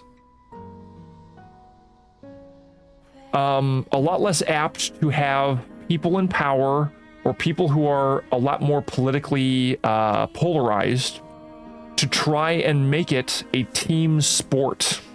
Politics, that is. You know, who's gonna win? You know, better tune in. You know, better do your part. You know, because you can't let the other guy win. It's like, hold on a second. Who is the other guy? Who is the other person who's running? You know, what are their stances? You know, it's that should be what you're looking at. Not, oh, are they a Democrat or are they a Republican? Oh, well then I can't vote for them. You know, it's like again, it's become very much like I said, like a team sport, because I think that people who are more polarized and in power have pushed it to become like that, and have fomented or fostered, have made more possible people losing respect for each other and seeing each other as the enemy. That's something that I think you and I have talked about in the past, Vendros, about how that right there is something that is scarily close to something that happened in Germany like 80 years ago, where seeing your neighbor as your enemy That's something that I think needs to be fixed right quick. Otherwise, we might be doomed to repeat history, which I desperately want that not to happen. Yeah. So woof. this was yes, and what I'd say is I think that there are benefits and drawbacks to either person being elected if it is indeed Trump versus Biden, because I can see possible reasons why it might not be either of them, or it might only be one of them, depending. So, and like I said, I can see benefits and drawbacks to either. And yeah, I mean, me personally, since I'm in the center of the political spectrum, for the most part, I'm probably center right. Because of that, I'm looking at both sides going like, I don't know which one would be better. And yeah, I just really hope that, that you're right, that we'll see what happens, on this election. Cause the election's like not too long away from here. It's like, what is it? We got, June and July, August, September, October, November. That's like, it's like 5 months away ish. So yeah, we're gonna be having that election. So I guess we'll find out, but, yeah, like I said, all I hope is, regardless of who gets elected, Trump, Biden, or some other people or some other person, I hope that what gets pushed at that point in time is reconciliation between people. But I think if either of them get elected, it's going to be difficult, because I think the other side, again, has become so polarized. It's going to take a lot of work. Let's say that much. So yeah. And unfortunately, like the US is a big power in the world. And if things go real super bad, that could go at least partially bad for other parts of the world, which I don't want that either. So yeah. So again, I'll try and end on a better note. Vendros, always love having you around. Like these types of conversations, like I said, I'll probably try and stay at least somewhat away from politics, make it a little bit more of a rule for myself, to not go this deep into politics. Because again, these types of things can get very, very nuanced, very, very deep. Like I said, it can be very complicated and very easily can become very easily heated, and I want to avoid that type of thing on my channel as much as possible anyway. I mean, I think that, and again, like I said, I really hope that none of what I've said has like upset you or frustrated you at all, because that has not been my goal. And if it did, I apologize. And that's another one of the reasons why I'm going to try and stay away from politics, I guess, as much as possible. Like, I'll probably discuss some politics, but not for like an hour like this time. And again, that's not to say that I didn't, that this was like a bad time that I had while discussing things with you, because I think that politics can be important. But like I said, since it's such a hot topic, I'll probably try and stay at least a little bit away from going this deep in the future. Yes, yeah, 100%. It was interesting. Like I said, I've got Vosh, I think it is, or Vosh, to look into at this point. So at the very least, that has come out of this. So, and who knows? I might see him wearing nice suits and go, might go for that as well. But yeah, I'd say I had a lot more fun in terms of talking about Tolkien and Star Wars and stuff like that. And but I think the reason why we edged off into the political spectrum of things was because of what might have been like how race is handled here in the US is a very odd thing, because of, I think, how people in power have utilized how race is handled. And I think, unfortunately, Minneapolis police shoot at, threaten to arrest DW reporter. Oof. That's, yeah. That's pretty bad. DW reporting, that gets shot at. Yeah, sheesh.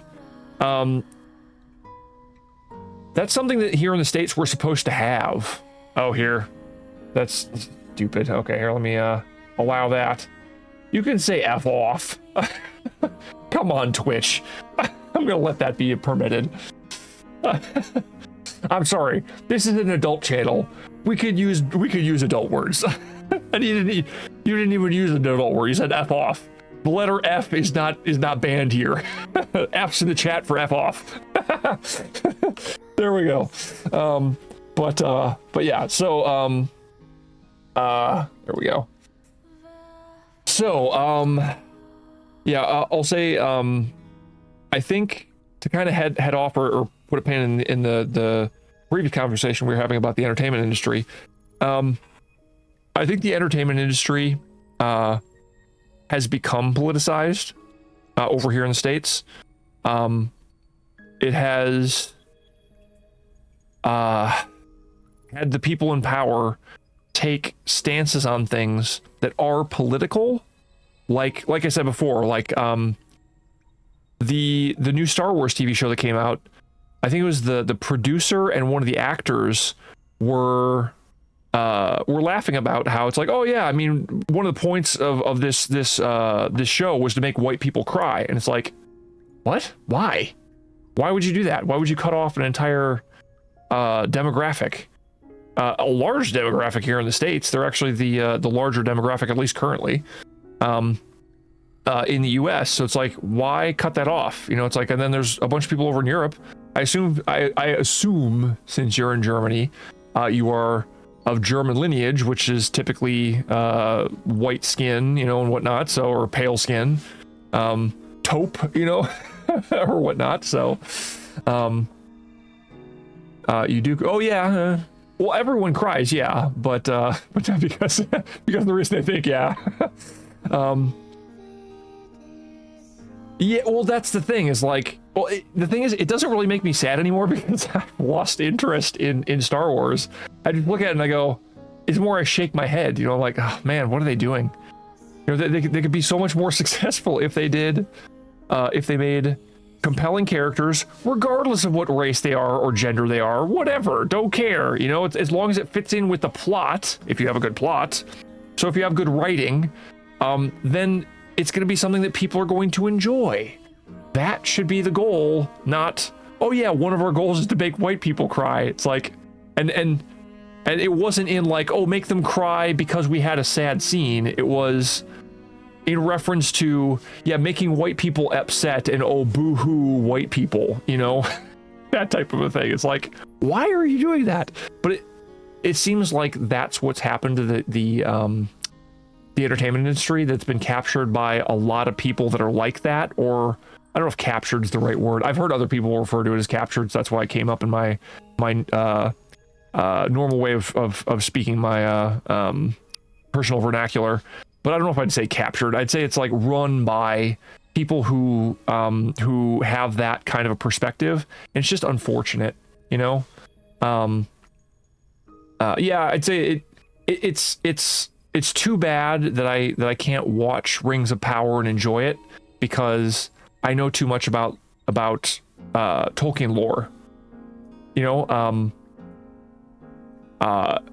And another thing is I know enough about writing to know when something sucks, or when it's like, oh, that's a plot hole, unfortunately, that they'll have to fill, or that isn't filled. That's why I watched, again, to bring it back to Star Wars, so we're going back in time. That's why I watched The Force Awakens, and I had hope. And I was like, ooh, this actually makes me somewhat interested to see the next film, because I wanted to see where they went with it. Unfortunately, they went in a direction that was crap. So yeah, it's unfortunate that the people who are in charge seem to have some kind of an agenda that is not making entertainment as the top of their list. Entertainment's somewhere in there, but it's not top of the list, it seems. Either that or they're doing it poorly, and I don't know exactly what it is. But yeah, regardless, so we'll leave agreeing on that at the very least, that what they've done with Tolkien and Rings of Power and what they've done with Star Wars sucks. And we can revel in going to like I still go back and watch every once in a while Stargate, the Stargate series is. I mean, I don't watch all of them because, like I said, 10 or 11 seasons and movies, or miniseries or whatever of Stargate SG-1, and then Atlantis, and what is it? Stargate Universe, I think it was, and whatnot. All that, still great to watch. I think Stargate Universe went a little off the rails, but there was stuff that I appreciated about it. But yeah, so again, it's like you can go back and watch old series, Firefly and Battlestar Galactica, and actually enjoy yourself. And you're like, why can't we be having stuff like that happen? Where they clearly have writing skills, and they have subplots, and they have parallels and foreshadowing, and characters that go through rough times, and well-written female characters who don't just act like men, and stuff like that.